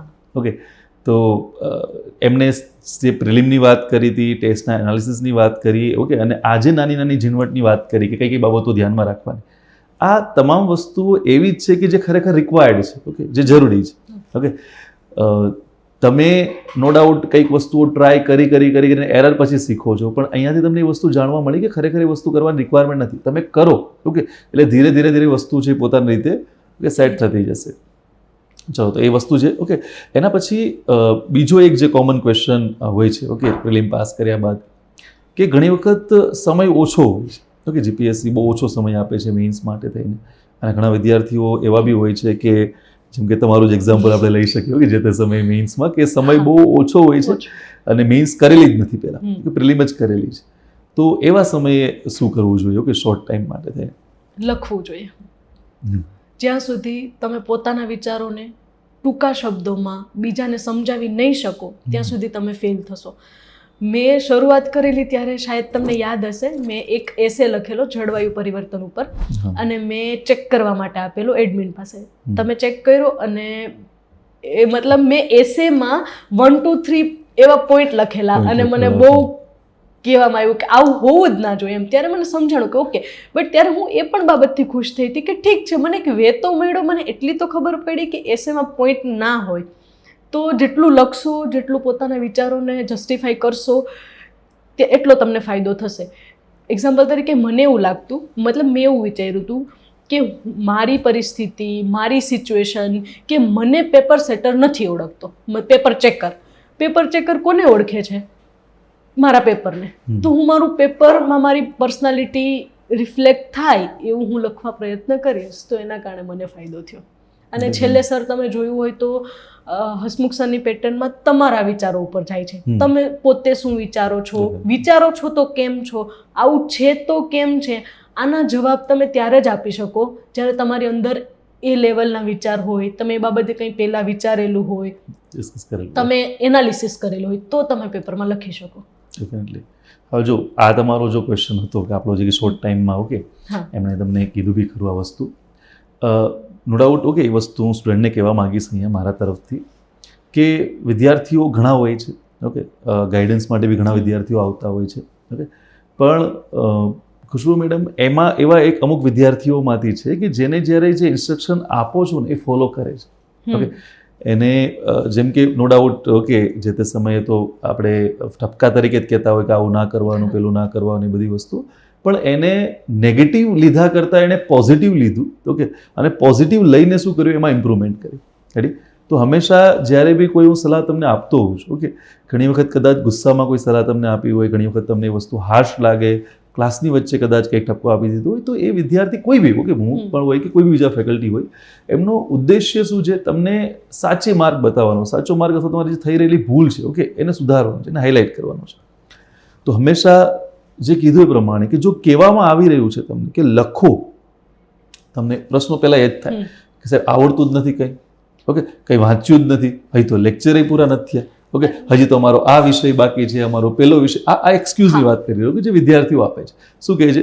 સાહેબ હજી તો પહેલો વિષય બાકી છે, હજી તો આ વિષય બાકી છે, ઓકે. તો કઈ રીતને? એટલે કહેવાનો મતલબ શું છે કે એ બધા એક્સક્યુઝને સાઈડમાં મૂકો, ઓકે, અને લખો. સાહેબ શું લખવું? શબ્દો જ નથી. મારે સર આમાં એક વખત થયું હતું. એ વસ્તુ પર આવજો કે સમજો કે આ જ પ્રશ્ન વિદ્યાર્થીઓનો છે કે સાહેબ લખવું, ચલો તમે કીધું લખો, અમે લખવા માટે તૈયાર છે, પણ કંઈ આવડતું જ નથી, તો શું કરવાનું? મેં જ્યારે મેન્સ માટે શરૂ કરેલું ને ત્યારે મારા મનમાં એવું હતું પરફેક્ટ થવું જોઈએ, પરફેક્ટ થવું જોઈએ. તો હું શું કરતી, પહેલાં હું બધા ક્વેશ્ચન વાંચી લઉં, પછી લખવા પ્રયત્ન કરું. તો હું જ્યારે લખતી ને ત્યારે મારા મગજમાં એ જ વિચાર આવતા કે મેં શું વાંચ્યું, યાદ કરું એવું. પછી મને 1 મહિનો જેવું આવું મેં લખ્યું છે, પછી મને રિયલાઇઝ થયું કે નહીં, મને જેવું આવડશે ને એવું લખીશ, ભલે મને 10માંથી 2 માર્ક આવે, પણ હું મારી થોટ પ્રોસેસ ઉપર લખીશ. તો એના કારણે થયું કંઈ બી લખો. એક્ઝામ્પલ તરીકે હું તમને કોઈ શબ્દ આપું કે બાળક, તો બાળક વિશે તમે કંઈ બી લખો, કંઈ પણ, બસ ખાલી લખો. એટલે ધીમે ધીમે તમે પ્રેક્ટિસ કરશો ને તો તમને લખતા આવડી જશે. પણ એવું ઘણા બધા વિદ્યાર્થીઓ, મારા ફ્રેન્ડ્સ બી ઘણા બધા છે જે એવી એક્સપેક્ટેશન્સ રાખે છે કે પહેલી જ વારમાં પરફેક્ટ થઈ જાય, અથવા તો મારો આન્સર લખાય છે તો પરફેક્ટ જ લખાય, અને એ ક્યારેય નથી લખાય. ખડાવાળી સ્ટોરી, ઓકે, હા, ખડાવાળી બધાય સાંભળેલી જશે. તો એવું થાય. એટલે લખવાનું કંઈ બી મગજમાં આવે બસ લખો. જો તમને થોડો ઘણો આઈડિયા હશે, ઘણા બધા મોટા ભાગના વિદ્યાર્થીઓ કે 10મું ધોરણ તમે કેવી રીતે પાસ કરેલું છે, ઓકે, પિક્ચરની સ્ટોરીઓ લખીને, ઓકે, વાર્તાઓ લખીને જે પાસ કરેલું છે 10મું ધોરણ, તો બસ એનાથી શરૂઆત કરો, ઓકે. કેમ કે મોટા ભાગના જે ગ્રામીણ વિસ્તારના વિદ્યાર્થીઓ છે એ 2 વસ્તુથી 10મું ધોરણ પાસ થયા છે. એક તો ચોરીથી પાસ થયા છે અને સેકન્ડ સ્ટોરીઓ લખીને. પણ લખવાની શરૂઆત જે છે, ઓકે, એ કોઈ પણ રીતે થઈ શકે છે. એમાં જરૂરી નથી કે તમે ડાયરેક્ટલી સારામાં સારી વસ્તુ લખો, ઓકે. તમે તમારા ફેમિલી વિશે લખો, તમારા કોઈ ટૂર વિશે લખો. લખવું એ એવું નથી કે લખ્યું એટલે એવું જ હોવું જોઈએ કે જે જીપીએસસી ને જોઈએ છે. લખ્યું એ જે પેલો ફોમો છે, હા, જે પેલો ફોમો હોય છે, ઓકે, ડર હોય છે, ડરને તોડવાની વાત છે કે આ ડર તૂટશે તમારો, જે લખવાનો ડર છે ને. ઓકે, ઘણી વખત જે પ્રશ્ન હોય કે સાહેબ પેન જ નથી ઉપડતી. રેડી? લખવું તો ઘણું બધું છે, ઓકે, વિચારો તો મેં વાતચીત કરો એટલે ઘણા બધા વિચારો એની પાસે, પણ જે ડર છે, ઓકે, એ પેન જ નથી ઉપડતી. અને બીજી વસ્તુ તમે જે કીધી કે પરફેક્શન પાછળ ના ભાગો, ઓકે. પરફેક્શન એક પ્રોસેસ છે, ઓકે, ડેફિનેટલી. એ એવું નથી કે એક પ્રોડક્ટ છે કે તમે પરચેસ કરીને તમારી પાસે આવી ગઈ. ઓકે, પરફેક્શન એક પ્રોસેસ હોય છે ને, પ્રોસેસ ધીરે ધીરે શું થાય છે, ઓકે, એ આગળ વધતી હોય છે ને, એ પરફેક્શન આવતું હોય છે, ઓકે, ચોક્કસથી. હવે બીજી એક વસ્તુ, ચલો હવે સમય ઓછો નથી, સમય સફિશિયન્ટ સમય છે, તો મેન્સની પ્રિપરેશનમાં કઈ બાબતો ધ્યાનમાં રાખવી જોઈએ કે જે તમને તમારી રીતે એવું લાગે છે કે આ 5 મુદ્દાઓ તો એવા છે કે જે વિદ્યાર્થીઓએ ખરેખર વ્યવસ્થિત ધ્યાને રાખવા જ જોઈએ, ઓકે, જે તમને હાઇલાઇટેડ મુદ્દા લાગતા હોય તમારી રીતે? હસમુખ સરની પેટર્નને જોતા તો મને એવું જ લાગે કે તમને બુકનું નોલેજ તો હોવું જ જોઈએ. એક્ઝામ્પલ તરીકે આ વખતે એક સવાલ હતો. હા, એ વસ્તુ ખાસ તમે થોડી અટકાવું છું, સોરી, પણ જે તમે કીધું હસમુખ સરની પેટર્ન, ઘણા વિદ્યાર્થીઓ જોયેલી છે કે પેટર્નમાં તમે સ્ટાર્ટિંગમાં કીધું કે તમારા વિચારો જણાવો, તમારા વિચારો, એ વસ્તુ પૂછવામાં આવે છે. તો સેકન્ડ ક્વેશ્ચન અહીંયાથી જ ઉદ્ભવે છે કે જેની સાથે જ છે કે શું જ્યારે હવે મારા જ વિચારો પૂછી રહ્યા છે, તો પછી બીજાના વિચાર, ફેકલ્ટીના કે બુકના વિચારોની મારે જરૂર શું છે? કઈ જરૂર નથી. આ વસ્તુ કે તો બુકની જરૂર શું છે, મારે ફેકલ્ટીની જરૂર શું છે, મારા ક્લાસની જરૂર શું છે? તો ખરેખર શું આ હસમુખ સાહેબનો જે અત્યારે સમય છે ત્યારે બુકનું ઇમ્પોર્ટન્સ 0 થઈ ગયું? શું ખરેખર ક્લાસીસનું કે પ્રેક્ટિસનું કે બીજી કોઈ પણ વસ્તુ જે આપણે કરીએ છીએ નોલેજ માટે થઈને, ઓકે, ન્યૂઝપેપર રીડિંગ કે બધી વસ્તુ, શું આ બધા નોલેજ 0 થઈ ગયું, ઇમ્પોર્ટન્સ 0 થઈ ગયું છે? ના, 0 નથી થયું. એ બધું જ કામનું છે. એક્ઝામ્પલ તરીકે તમે MSME શીખો છો તો તમને નથી ખબર કે MSME શું છે, જરૂર શું કામ છે, તો એ બધું તમને ફેકલ્ટી કહેશે, બુક કહેશે, બરાબર. પણ હવે તમને એમાં કંઈ ઇનપુટ આપવાના કહે તો તમારે તમારું મગજ દોડાવવાનું આવે. આ કેવી વસ્તુ છે ખબર સર? આ ગુજરાતી થાળી જેવું છે કે કોઈ દાલ બાટી નથી કે દાલ છે ને બાટી છે કમ્પ્લીટ. ગુજરાતી થાળીમાં ઘણી બધી વસ્તુઓ હોય તો કોઈ એક સ્ટ્રેટેજી થાળ હોય છે તો કોઈ એક સ્ટ્રેટેજી ના ચાલે. તમને બુકનું નોલેજ હોવું જોઈએ, તમને ફેક્ટ બેઝ હોવા જોઈએ, કારણ કે તમે એમ કહેશો કે હા આ જરૂરી છે તો સાથે સાથે તમારી પાસે ડેટા પણ હોવા જોઈએ. તો એના માટે બુક બી જરૂરી છે, નોલેજ બી, ફેકલ્ટી પણ જરૂરી છે જે તમને આ બધું સમજાવે, સાથે પોતાના વિચારો બી જરૂરી છે. એક્ઝામ્પલ તરીકે STIમાં ગયા વખતે 28 નંબરમાં ક્વેશ્ચન હતો કે મતલબ એવો ક્વેશ્ચન હતો કે રોજિંદા જીવનમાં પ્રદૂષણ ઓછું કરવા માટે તમે કયા કયા સ્ટેપ લઈ શકો. તો ત્યાં કોઈએ રોજિંદા શબ્દ જ નહીં જોયો. મતલબ ઘણા બધા એવું લખ્યું છે કે વૃક્ષો વાવવા જોઈએ. એ રોજિંદું નથી એમ. રોજિંદામાં તમે શું કહી શકો? તો મને મારી એક્ઝામ્પલ તરીકે મેં એવી રીતે ક્વેશ્ચન શરૂ કરેલો. આગળનો ક્વેશ્ચન અલગ હતો, 2 પાર્ટમાં ડિવાઇડેડ હતો. મેં એ ક્વેશ્ચન અટેન્ડ કર્યો, પછી મેં એવી રીતે લખ્યું કે સવારે ઉઠતી વખતે, બ્રશ કરતી વખતે, શેવિંગ કરતી વખતે નળ બંધ રાખવું. આમ પાણીનું પ્રદૂષણ મેં ઘટાડ્યું, મતલબ કે વ્યય ઘટાડ્યો એવી રીતે. જો તમે નજીકમાં જવું છે તો વ્હીકલનો ઉપયોગ કરવાનો નહીં, ચાલીને જાઓ અથવા તો જાહેર વાહનોનો ઉપયોગ કરો, પબ્લિક ટ્રાન્સપોર્ટનો કરો. એવી રીતે નાના નાના જે રોજિંદા જીવનમાં કે ડસ્ટબિનમાં બ્લુ અને ગ્રીન ડસ્ટબિનનો યુઝ કરો. પછી પોતાની જે ઘરમાં જે અમુક વસ્તુ બેટરી કે મોબાઈલ ફોન છે કે તો એને તમે મેક શ્યોર કરો કે તમે એને રિસાયકલિંગમાં આપો, નહીં કે કોઈ ડસ્ટબિનમાં જવા દો. તો આ એવા નાના નાના પોઈન્ટ છે કે જ્યાં તમને એ જ માંગ્યા છે તમે શું કરો છો ત્યાં કીધું જ છે કે રોજિંદા જીવનમાં તમે શું કરો. ત્યાં એવું ન કહી શકો કે વૃક્ષો વાવવા જોઈએ અને મતલબ એવી કોઈ વસ્તુ એમ. ઘણી વખત જે તમે કીધું એ પ્રમાણે કે બહુ સારું લગાડવા માટે થઈને એવું બધી વસ્તુઓ ઉલ્લેખ કરી દેવું કે જે ઇરરિલેવન્ટ હોય છે. ઓકે, એટલે એ વસ્તુ, જેમ કે એક વસ્તુ તમને યાદ હશે કે હું ઘણી કહેતો હોઉં છું મેઇન્સના ક્લાસની અંદર કે મેઇન્સમાં ખરેખર નેગેટિવ માર્કિંગ નથી હોતું. ઓકે, પણ મેઇન્સમાં તો બી નેગેટિવ માર્કિંગ થાય છે. ઓકે, અને કેવી રીતે હોય છે? આ જ રીતે કે કદાચ તમે 5 મુદ્દા સારા લખ્યા છે તો ઓકે 7 મુદ્દા સારા લખ્યા છે, 5 મુદ્દા સારા લખ્યા, તમને માની લો કે 7 માર્ક્સ મળવા જોઈએ. ઓકે, પણ બાકીના જે 2-3 મુદ્દા છે તમે ઇરરિલેવન્ટ લખી નાખ્યા. ઓકે, જે માંગ્યા નથી એ લખી નાખ્યા તો એ તમને 7 નહીં મળે, ઘટીને પાછા 5 આવી જશો તમે. રેડી?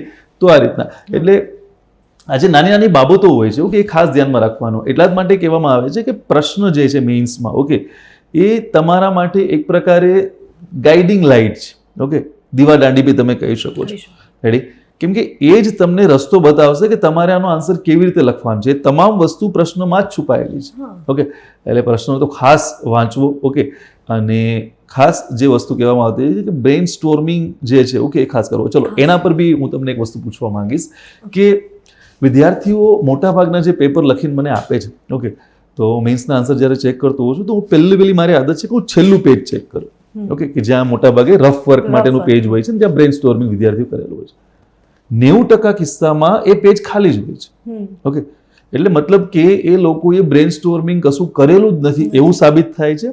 અધરવાઇઝ બધું માઇન્ડમાં કરેલું છે એવું સાબિત થાય છે. અને બધું જ આખું બ્રેઇન સ્ટોર્મિંગ માઇન્ડમાં કરવું અને બધા જ પોઈન્ટ માઇન્ડમાં યાદ રાખવા એ મને લાગે થોડું અઘરું હોય છે કમ્પેરેટિવલી.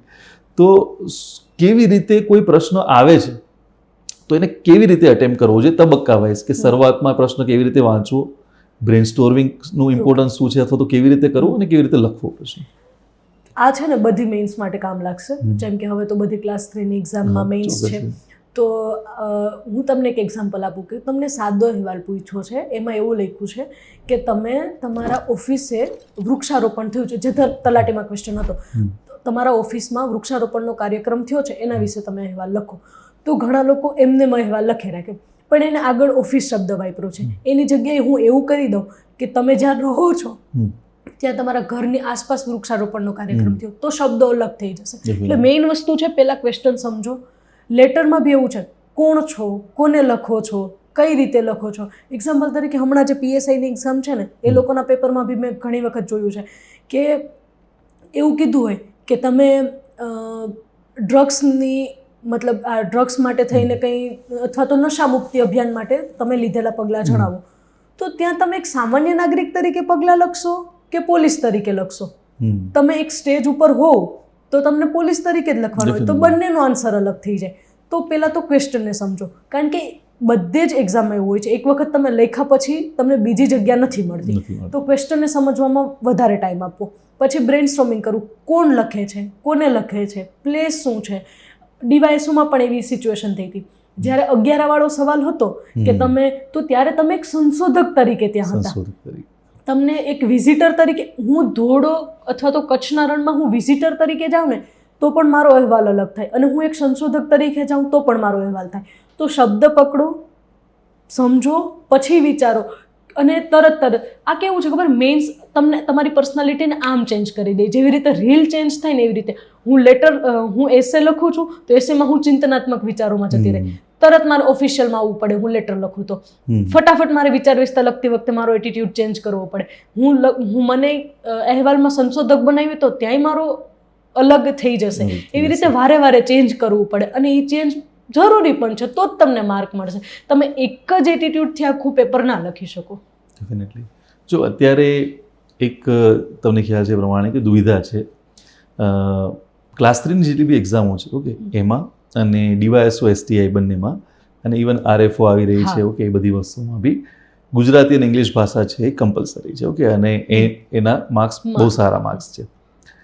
ક્લાસ 1-2ની જે મેઇન્સ છે, ઓકે, એમાં એ ડિસ્ક્રિપ્ટિવમાં તમને ખ્યાલ છે પ્રમાણે કે ઓકે મેઇન્સમાં હવે ક્વોલિફાઈંગમાં જતી રહી છે, મતલબ કે એના માર્ક્સ કાઉન્ટ તો થાય છે, ઓકે, સોરી, માર્ક્સ ચેકિંગમાં જોવામાં તો આવે છે પણ એના માર્ક્સ કાઉન્ટ નથી થતા. ઓકે, ક્વોલિફાઈંગ છે એટલા માટે ખાલી તમારે ક્વોલિફાઈ કરવાનું હોય છે, અને માર્ક્સ તમારે એના ગણાશે નહીં, અને ક્વોલિફાઈ થશો તો જ તમને આગળના પેપર ચેક થવાના છે. તો એમણે જે ભાષા વિશે વાતચીત કરી કે અલગ અલગ જે પ્રશ્નો છે એમાં તમારું જે શું કહેવાય અપ્રોચ જે છે અલગ હોવી જોઈએ, ઓકે, અને તમારે ડાયરેક્ટલી તમારું થિંકિંગ છે એને ચેન્જ કરવું પડશે. ક્લિયર? એ બાબત પરથી હું એક વસ્તુ આવવા માંગીશ કે અલ્ટિમેટલીમાં વિદ્યાર્થી જે છે, ઓકે, એને સૌથી મોટી જો અત્યાર સુધીમાં મેઇન્સમાં દરેક વિદ્યાર્થીઓને તકલીફ પડી હોય તો એ ભાષાનું જ પેપર છે, ઓકે. તો ભાષાના પેપરમાં, ઓકે, અચ્છા હા, એક વસ્તુ હું તમને અત્યારે જણાવી દઉં, ઓકે, નો ડાઉટ અત્યારે પોડકાસ્ટમાં તો તમને એટલું ડિટેલમાં તો નહીં કહી શકાય, પણ તમારા જે પણ ભાષા સંબંધિત પ્રશ્નો હોય છે, ઓકે, બીજા કોઈ પણ તમારા એક્સ્ટ્રા પ્રશ્નો હોય ડેફિનેટલી નીચે કમેન્ટ બોક્સમાં લખજો, ઓકે, અને એ દરેક પ્રશ્નોને આન્સર કરશે, ઓકે મેડમ, જ્યારે આપણા ઓફલાઈન બેચમાં અથવા તો તમારા સામે જે લાઈવ લેક્ચર એક લેશે જ્યાં પ્રોપર, ઓકે, એનું જ ડિસ્કશન કરશે અને એમાં તમારે દરેક વસ્તુઓ કવર કરશે. તો એ તો છે, તો તમારા પ્રશ્નો જે પણ હોય છે એ જ ખાસ કમેન્ટ બોક્સમાં લખી દેશો. હવે એ ભાષા સંબંધિત કે બંને જે છે ઇંગ્લિશ ગુજરાતી, અને ઇંગ્લિશ તમને ખ્યાલ છે ગુજરાત અને ઇંગ્લિશ, ઓકે, બંને રીતે, જેવી રીતે બેન છે ગુજરાતમાં ઇંગ્લિશ, એવી રીતે, ઓકે, ભાષા બી બેન જ છે એ પ્રકારે કહી શકાય. ક્લિયર? તો આજે બંને વિશે છે, ઓકે, આ કેવી રીતે પ્રિપેર કરવા જોઈએ અને એના માટે તમે શું કર્યું હતું? મારી 2 મેઇન્સ 1-2ની ક્લિયર નથી થઈ એનું ક્યાંક ને ક્યાંક કારણ મારું ઇંગ્લિશ હું કહી શકું, કારણ કે ઇંગ્લિશમાં એ માર્કિંગનો ગેપ બહુ રહેતો હોય છે. પણ એ કેવું છે કે તમે એટલું કરી લો ક્લાસ 3ની એક્ઝામ માટે, આરએફઓ એસીએફ માટે, એસટીઆઈ ડીવાયએસઓ માટે, કે જ્યારે 1-2 આવે ને ત્યારે ખાલી તમારે થોડો ટાઈમ એને આપવો પડે. ભલે ક્વોલિફાઈંગ છે પણ છે તો ખરા ને, જરૂરી તો છે, તમારે એમાં 70 માર્ક તો એમાંય લાવવાના જ છે. તો એવી રીતે કરો. અને મેં તમને કીધું ન્યૂઝપેપર, એનાથી બહુ ફાયદો થશે. અને મેઇન તમે બહારની દુનિયામાં કેટલા અવેર છો, તમે કેટલું સમજો છો, તમારી બુદ્ધિશક્તિ કેટલી સારી છે. મેં ડીવાયએસઓનું પેપર આપ્યું ત્યારે બધા લોકોને વાનપ્રસ્થાશ્રમ વાળો ક્વેશ્ચન હતો, તો એમાં તો એમાં બધાને બહુ ડિફિકલ્ટી થઈ હતી. પણ મને એમાં ઇશ્યુ નહોતો આવ્યો, કારણ કે એક મતલબ જ્યારે મને યાદ છે હું 7મા-8મા ધોરણમાં હતી અને મારા નાનાએ એવું કીધું કે હવે તો હું 1માં જતો રહ્યો ને બેટા, તો હવે મારાથી એટલું કામ ના થાય. અને મેં સવાલ કરેલો કે 1માં કેમ? ત્યારે એને મને સમજાયું કે 51, 52 એ જ આવી ગઈ, તો એવું કહેવાય કે અમે 1માં જતા રહ્યા એમ. તો ત્યારે મતલબ 7મા-8મા ધોરણમાં મારા મનમાં જે ક્વેશ્ચન થયેલો એના કારણે હું ડીવાયએસઓમાં બહુ સારી રીતે જવાબ આપી શકેલી. તો બહારની દુનિયામાં પણ તમે જેટલું સમજો છો, તમે જેટલા અવેર રહ્યો છો, એ બહુ મેટર કરે છે. ડેફિનેટલી. જો અત્યારે જે એક્ઝામ પેટર્ન છે, ઓકે, જે રીતે વાતચીત થઈ રહી છે મુજબ, કે એ પહેલી નથી રહી. અત્યારે ખરેખર આમ જોવા જઈએ તો ઇઝી થઈ ગયું છે. જો તમે આ બધી વસ્તુઓમાં અવેર છો, તમારા થોટ્સને તમે ખાલી બુકો પૂરતા અથવા તો લેક્ચર પૂરતા લિમિટેડ નથી રાખેલા, ઓકે, તો તમારા માટે ખરેખર આ એક્ઝામ ઇઝી છે. અઘરી કોને લાગી રહી છે કે જે ખાલી ને ખાલી ફેક્ટ જોઈ છે અને જે ખાલી એવું કહે છે કે ક્લાસમાં અમને જે લખાયું બસ એટલું જ, ઓકે, જે પેલા ફોર્મેટો ગોખીને જાય છે અને બધી વસ્તુ, તો એના માટે ટફ રહેવાની જ છે. રેડી? પણ તમે જો કદાચ સિચ્યુએશનલ અવેરનેસ જેને બોલવામાં આવે છે, ઓકે, એ રીતે તમે છો, અવગત છો, જેટલી બી ઘટનાઓ આસપાસમાં ઘટતી હોય છે, ઓકે, એનાથી તમે અવેર છો. જેમ કે આ વખતે તમને ખ્યાલ હોય તો પ્રશ્ન પૂછાયો હતો એસટીઆઈ મેઇન્સમાં, શું કહેવાય, વિદાય પ્રસંગ, રેડી. તો વિદાય પ્રસંગનો છે. તો હવે વિદાય પ્રસંગ તો તમે કયા ક્લાસમાં ભણવાના છો? ઓકે, એ તો તમારી લાઈફમાં કંઈક ઘટેલી ઘટનાઓ છે, ક્યારેક તમે જોઈ હશે. ઓકે, તો બસ એ જ વિચારો તમારે લખવાના છે, પણ એક વ્યવસ્થિત એક એસ્પિરન્ટ વેમાં. ઓકે, મતલબ કે એક ઓફિસરના વેમાં તમારે લખવાના છે. વિદાય પ્રસંગમાં તમે પછી ઓકે રડવા ઉપર ને કરુણ વસ્તુ ઉપર વધારે લખી દો છો. ઓકે, તો ડેફિનેટલી એ આન્સર સારો નથી બનતો. તો તમારે એ રીતનો એક આન્સર હોવો જોઈએ કે તમે એક ઓફિસર છો. ઓકે, ને નો ડાઉટ તમે જે એક વસ્તુ કીધી પ્રમાણે કે ભૂમિકા તમને જે આપવામાં આવી છે એને ફોલો કરવાની. તમે અહેવાલ લખી રહ્યા છો, તમે પત્ર લખી રહ્યા છો કે કોઈ બી વસ્તુ લખી રહ્યા છો, તમને કઈ ભૂમિકામાં મૂકવામાં આવે છે. જો કોઈ નથી તો તમે ઓફિસર છો, કોઈ નથી તો તમે શું છો? વિદ્યાર્થી છો. પણ તમે જો કીધેલું છે કે તમે આ અધિકારી છો, તમે રિસર્ચર છો, અગર એ વાળું જે વાત છે એ પ્રમાણે, ઓકે, તમે એક ડોક્ટર છો, તમને કોઈ બી વસ્તુ ઓકે પૂછી શકે. રેડી. પછી એક જે નિબંધ હતો કે પક્ષીની દ્રષ્ટિએ માનો, તો એમાં તમે પક્ષી છો. ઓકે, તો જરૂરી નથી કે તમે કઈ ભૂમિકામાં તમને મૂકવામાં આવે, કોઈ બી ભૂમિકામાં તમને મૂકી શકે, પણ એની દ્રષ્ટિએ તમારી પાસે શું હોય છે? આન્સરમાં દરેક વસ્તુ આવી જોઈએ. ઠીક છે. તો ચોક્કસ એ બાબત. અને બીજી એક વસ્તુ મેઇન્સની અંદર કે ચલો ભાષા જે છે, ઓકે, એ તો એ રીતે આપણે ઇમ્પ્રૂવ કરી શકીએ. ઓકે, એ રીતના. પણ જીએસના જે વિષયો છે, કેમ કે હવે ક્લાસ 1 to મેઇન્સમાં તો ભાષા જે ક્વોલિફાઈંગમાં જતું રહ્યું છે. અચ્છા, એ એક વસ્તુ જે આપણે આની પહેલાં બી ડિસ્કસ થયેલી છે કે ઘણા વિદ્યાર્થીઓ એવા હતા કે જે અત્યાર સુધી ભાષાના આધારે જ લડતા હતા. ઓકે, અને ભાષાના આધારે જ કદાચ ઇન્ટરવ્યૂ સુધી પહોંચતા હતા. ઇન્ટરવ્યૂમાં કદાચ ઓછા માર્ક્સને લીધે રહી જતા હતા, પણ ભાષાના આધારે જ પહોંચતા હતા ઇન્ટરવ્યૂ સુધી. હવે ક્વોલિફાઈંગ થઈ ગઈ છે. ઓકે, અને દાસા સાહેબના સમયથી ઘણા વર્ષોથી એ લોકો ભાષાના આધારે લડી રહ્યા છે ને એના આધારે જ મેરિટમાં નામ લાવી રહ્યા છે. તો હવે જ્યારે આ ચેન્જ આવી ગયો છે, ઓકે, તો એ લોકો માટે શું કહેશું? નવા વિદ્યાર્થીઓ માટે તો આપણે કહી રહ્યા છે, કેમ કે નવા વિદ્યાર્થીઓ માટે તો ઇઝી છે કે એને એ જ રસ્તો ફોલો કરવાનો છે કે જે અત્યારે એની સામે છે. પણ પેલા લોકો કે જેને એ રસ્તો જે અત્યાર સુધી ફોલો કરી રહ્યા હતા એને છોડીને હવે નવા રસ્તા ઉપર જવાનું છે. ઓકે, તો એ વિદ્યાર્થીઓ માટે તમે શું કહેશો કે એ લોકો કઈ રીતે આ ટ્રાન્ઝિશન લાવી શકે? જો સર, એટલા કેમ કે તમે એ બંને ફેઝમાંથી પસાર થયા છો. તમે ભાષાવાળું જોયું છે અને આ ફેઝ બી જોયેલો છે. તો એના વિશે શું કહેશો? ત્યારે જે મારા જેવા સ્ટુડન્ટ હતા જે ભાષાને લીધે રહી જતા, એના માટે આ ગોલ્ડન ચાન્સ છે એવું મને લાગે છે. કારણ કે આમાં છે ને તમને ખુલીને જવાબ આપવાના હોય છે કે તમારો વ્યૂ શું છે, તમે શું કરો છો એમ. તો પેલા જે લોકો હતા કે બુકમાં વાંચ્યું, 5 ફેક્ટ યાદ રાખી લીધા, એ ફેક્ટને ઉતારી દીધા તો માર્ક મળી ગયા. હવે એવું નથી. હવે આખું તમારા વ્યક્તિત્વની કસોટી થઈ છે. ક્યાંક ને ક્યાંક જોઉં ને તો જીપીએસસીની પ્રિપરેશન તમને યુપીએસસીની જેમ જ ઇવોલ્વ જ કરે છે, તમને તમારાથી મિલાવે છે. હું એક કહીશ કે જીપીએસસીની પ્રિપરેશનમાં આવ્યા પછી મેં મારામાં બહુ બધા ચેન્જીસ જોયા છે. કહેવાય ને કે જીપીએસસી તમને ખુદથી મળાવી દે. તમે ક્યાં છો, શું છો, કેમ છો. પહેલા એના ઉપર ડિસ્કશન કરી લઈએ કે શું બદલાવો તમે જોયા? ચાલો. એક તો ઠહેરાવ આવે, કારણ કે જીપીએસસી બહુ અનસર્ટેન થઈ ગઈ છે. ડેટ રિલીઝ નથી થતી, અથવા તો મેં જ્યારે પ્રિલિમ્સ આપેલી એના 1 વર્ષ અને 1 મહિના પછી મેઇન્સ આપેલી, બીજી મેઇન્સ 10 મહિના પછી આપેલી. તો એક તો તમારામાં ઠહેરાવ લાવે. બીજો કે મને એક સમય એવું હતું કે ભગવાન છે ને તમે મહેનત કરો ને તો આપી દે, તમે એક્સ્ટ્રીમ મહેનત કરો ને તો આપી દે, એવી રીતે મારા મનમાં હતું. અને જ્યારે હું 2 વખત જીપીએસસીની મેઇન્સમાં બહુ જૂજ માર્કથી, મતલબ 1.20 જેવાથી ફેલ થઈ, ત્યારે મને થોડું અસહ્ય પણ હતું. પરંતુ ત્યારે પછી મેં એમાંથી બહાર આવવા માટે એક સ્ટોરી મને યાદ આવેલી, અને એ સ્ટોરીને મેં બહુ વ્યવસ્થિત રીતે અપનાવેલી. એક્ઝામ્પલ તરીકે મેં બહુ મહેનતથી 10 રૂપિયા કમાણા છે. મને મારા પેરેન્ટ્સે એ 10 રૂપિયા માટે બહુ સંઘર્ષ કર્યો છે. મારા પેરેન્ટ્સે બી કર્યો છે, મેં બી કર્યો છે. મતલબ અમારું બધું એ 10 રૂપિયામાં હતું. અને હું કોઈ દુકાનદાર પાસે જાઉં છું અને એવું કહું છું કે મને આ વસ્તુ આપ. દુકાનદાર કહે છે કે આ 100 રૂપિયાની વસ્તુ છે. મેં કીધું નહીં, મને આપ, આ જ મારું બધું છે. મેં બહુ મહેનતથી 10 રૂપિયા કમાણા, મારી પેરેન્ટ્સની કમાણી છે, અમારા બધાનું આમ ફ્યુચર જોડાયેલું છે, તું મને આપ. દુકાનવાળો એની જગ્યાએ ખોટો નથી, કારણ કે વસ્તુ 100ની છે. તો મારી કોઈ બી પરિસ્થિતિ હોય, મારે 100 સુધી પહોંચવું જ પડે. મને 10 રૂપિયામાં એ વસ્તુ નહીં મળે. તો આ સ્ટોરી મેં સાંભળેલી ને ત્યારે મેં એવું વિચાર્યું કે ઓકે, દુકાનવાળો ભગવાન છે. મારી પાસે ભલે મેં બહુ મહેનત કરેલી, પણ હું હજી નહીં સુધાર કરું, હું 100 સુધી નહીં પહોંચું ત્યાં સુધી એ મને વસ્તુ નહીં મળે.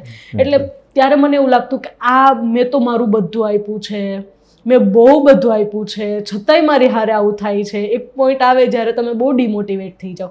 પણ ત્યારે મેં એવું વિચાર્યું કે કંઈ જ ફરક નથી પડતો, એમાં દુકાનવાળોય ખોટો નથી, વસ્તુની કિંમત પણ ખોટી નથી, પણ મારી જ પાસે 10 રૂપિયા છે તો હું કોનો વાંક કાઢવાની? મારે કોઈ પણ સંજોગોમાં 100 રૂપિયા સુધી જવું પડશે, અને 100 રૂપિયા સુધી જવું ઇટ મીન્સ કે મારે ત્યાં સુધી મારી એટલી સ્કિલ ડેવલપ કરવાની, મારા આન્સર રાઇટિંગ એટલા બેટર કરવાના, મારામાં એટલું ઇવોલ્યુશન લાવવાનું કે હું 100 સુધી પહોંચી શકું.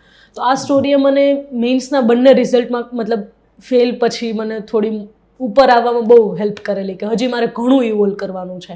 કોઈ એક ડાયરેક્શનમાં મહેનત કરવાથી કે કંઈક કરવાથી નહીં થાય, એમ બધું જ જોવું પડશે. ડેફિનેટલી. જો આ સ્ટોરી અને એમની લાઈફની જે જર્ની છે, ઓકે, જે મેં જોયેલી છે, એ બંને મેચ થાય છે. મેં જે સ્ટાર્ટિંગમાં તમને જે કોટ કીધો હતો, ઓકે, જે એક શાયરી જેને કહી શકાય કે બોલ્યા હતા, ઓકે, કે ક્યાં કમી રહેગી દેખો ઓર સુધાર કરો, એ વસ્તુ મેં જોઈ છે. ઓકે, વિદ્યાર્થીઓ કરે છે શું કે ભાઈ એકાદ મેઇન્સમાં ફેલ થયા, 5 માર્ક્સથી રહી ગયા, સેકન્ડમાં બી 5 માર્ક્સથી રહી જાય, થર્ડમાં બી 5 માર્ક્સથી, અને એને એક્સક્યુઝ તરીકે યુઝ કરશે કે હું તો ખાલી 5 માર્ક્સથી રહી ગયો. ઓકે, જેમણે કીધું એ પ્રમાણે કે ભાઈ મારી પાસે તો 10 રૂપિયા જતા એટલા માટે 100 વાળી વસ્તુ મને ના મળી. ઓકે, પણ એણે વિચારવું શું જોઈએ કે મારે 100 કમાવા છે કે મને 100 વાળી વસ્તુ મળી છે. રેડી? એટલે માઇન્ડસેટ જેને કહીએ ને, આ માઇન્ડસેટ જ મેઇન વસ્તુ છે. ઓકે, એને ચેન્જ કરવો એ ખાસ જરૂરી છે. ઓકે, અને માઇન્ડસેટ એવો હોવો જોઈએ કે જો મારી પાસે જેટલી બી સ્કિલ છે, મારી જેટલી આવડત છે, મારું જેટલું નોલેજ છે, એનાથી જો આ વસ્તુ અચીવ નથી થઈ રહી તો એનો મતલબ કે એમાં કંઈક ખૂટે છે. ઓકે, એમાં કંઈક એડ કરવાની જરૂરિયાત છે. ઓકે, હજી કંઈક ઉમેરવાની જરૂરિયાત છે, તો જ થઈ શકશે. ઓકે, ક્લાસની અંદર જે એક કહેતો હોઉં છું કે જીપીએસસીનું લેવલ જો આ છે, એની ડિમાન્ડ જો આ છે, તો તમે આ જગ્યાએ હશો તો તમારે સ્ટેપ બાય સ્ટેપ અપાવવું પડશે. જેમાં તમે આગળ વાત કરી પ્રમાણે કે આન્સર રાઇટિંગ છે, ઓકે, એના સિવાય સોર્સના રિફાઇન કરવા, સિચ્યુએશનલ અવેરનેસ, આ બધા સ્ટેપ્સ છે કે જેની મદદથી તમે 1 by 1 શું આવશો, ઉપર આવશો, અને એક સમય શું થશે, બંને લેવલ મેચ થશે. ઓકે, અને તમે પાસ થશો. ક્લિયર? તો હંમેશા જેમણે કીધી સ્ટોરીના આધારે યાદ રાખવાનું છે કે 10 રૂપિયા જ છે, ઓકે, એનાથી રડવાનું નથી, 100 રૂપિયા અચીવ કરવા માટે પ્રયત્ન કરવાનો છે. મેઇન્સ બધા સ્ટુડન્ટ કરે છે, મેં પણ શાયદ 1-2 મહિના માટે એવું કરેલું. જ્યારે મને મેઇન્સમાં ફેલિયર થયું ત્યારે મેં બહુ રોમેન્ટિસાઇઝ કરેલું કે ઓહ આવું છે, મારી સાથે આવું થઈ ગયું. મતલબ લાઈક હોય ને આપણે કે મેં તો એટલું સ્ટ્રગલ કર્યું હતું છતાં પણ મને ન મળ્યું. અને એક સમય હોય કે જ્યારે આપણી જોડે ભણતા હોય બધા ક્યાંય ને ક્યાંય કોઈ પ્રાઇવેટ જોબમાં હોય, કોઈએ ક્લાસ 3 લઈ લીધી હોય અને ખુશ હોય, ત્યારે એવું થાય કે મેં જ ભૂલો કરી, મારે હારે જ આવું થયું, મારો આ ડિસિઝન ખોટો છે. પણ એવું કંઈ નહીં હોતું. લાઈક તમારે એ સુધી મતલબ જીપીએસસીનું લેવલ અહીંયા છે ને તો તમારે ગમે તે કરીને ત્યાં સુધી પહોંચવું પડે. તમે એને લાયક નહીં બનો ત્યાં સુધી એ તમારા લાયક નહીં બને. કારણ કે એવું કોઈ ચમત્કાર કળયુગમાં તો નથી થતો ચમત્કાર તો કે તમને મળી જાય બધું. એના પર બી આવીએ છીએ. વિદ્યાર્થી ખરેખર પ્રિલિમ સુધી આપણે જે ઇન્સ્ટ્રક્શન આપીએ છીએ કે આવી રીતે કરો, કરતો નથી. ક્લાસની અંદર બધા ક્લાસની આ સ્ટોરી છે. ઓકે, હું તો મારી સામે એટલા વિદ્યાર્થીઓ ગયા છે, ઓકે, 15% વિદ્યાર્થીઓ આપણે ઇન્સ્ટ્રક્શન આપીએ ફોલો કરતા હોય છે.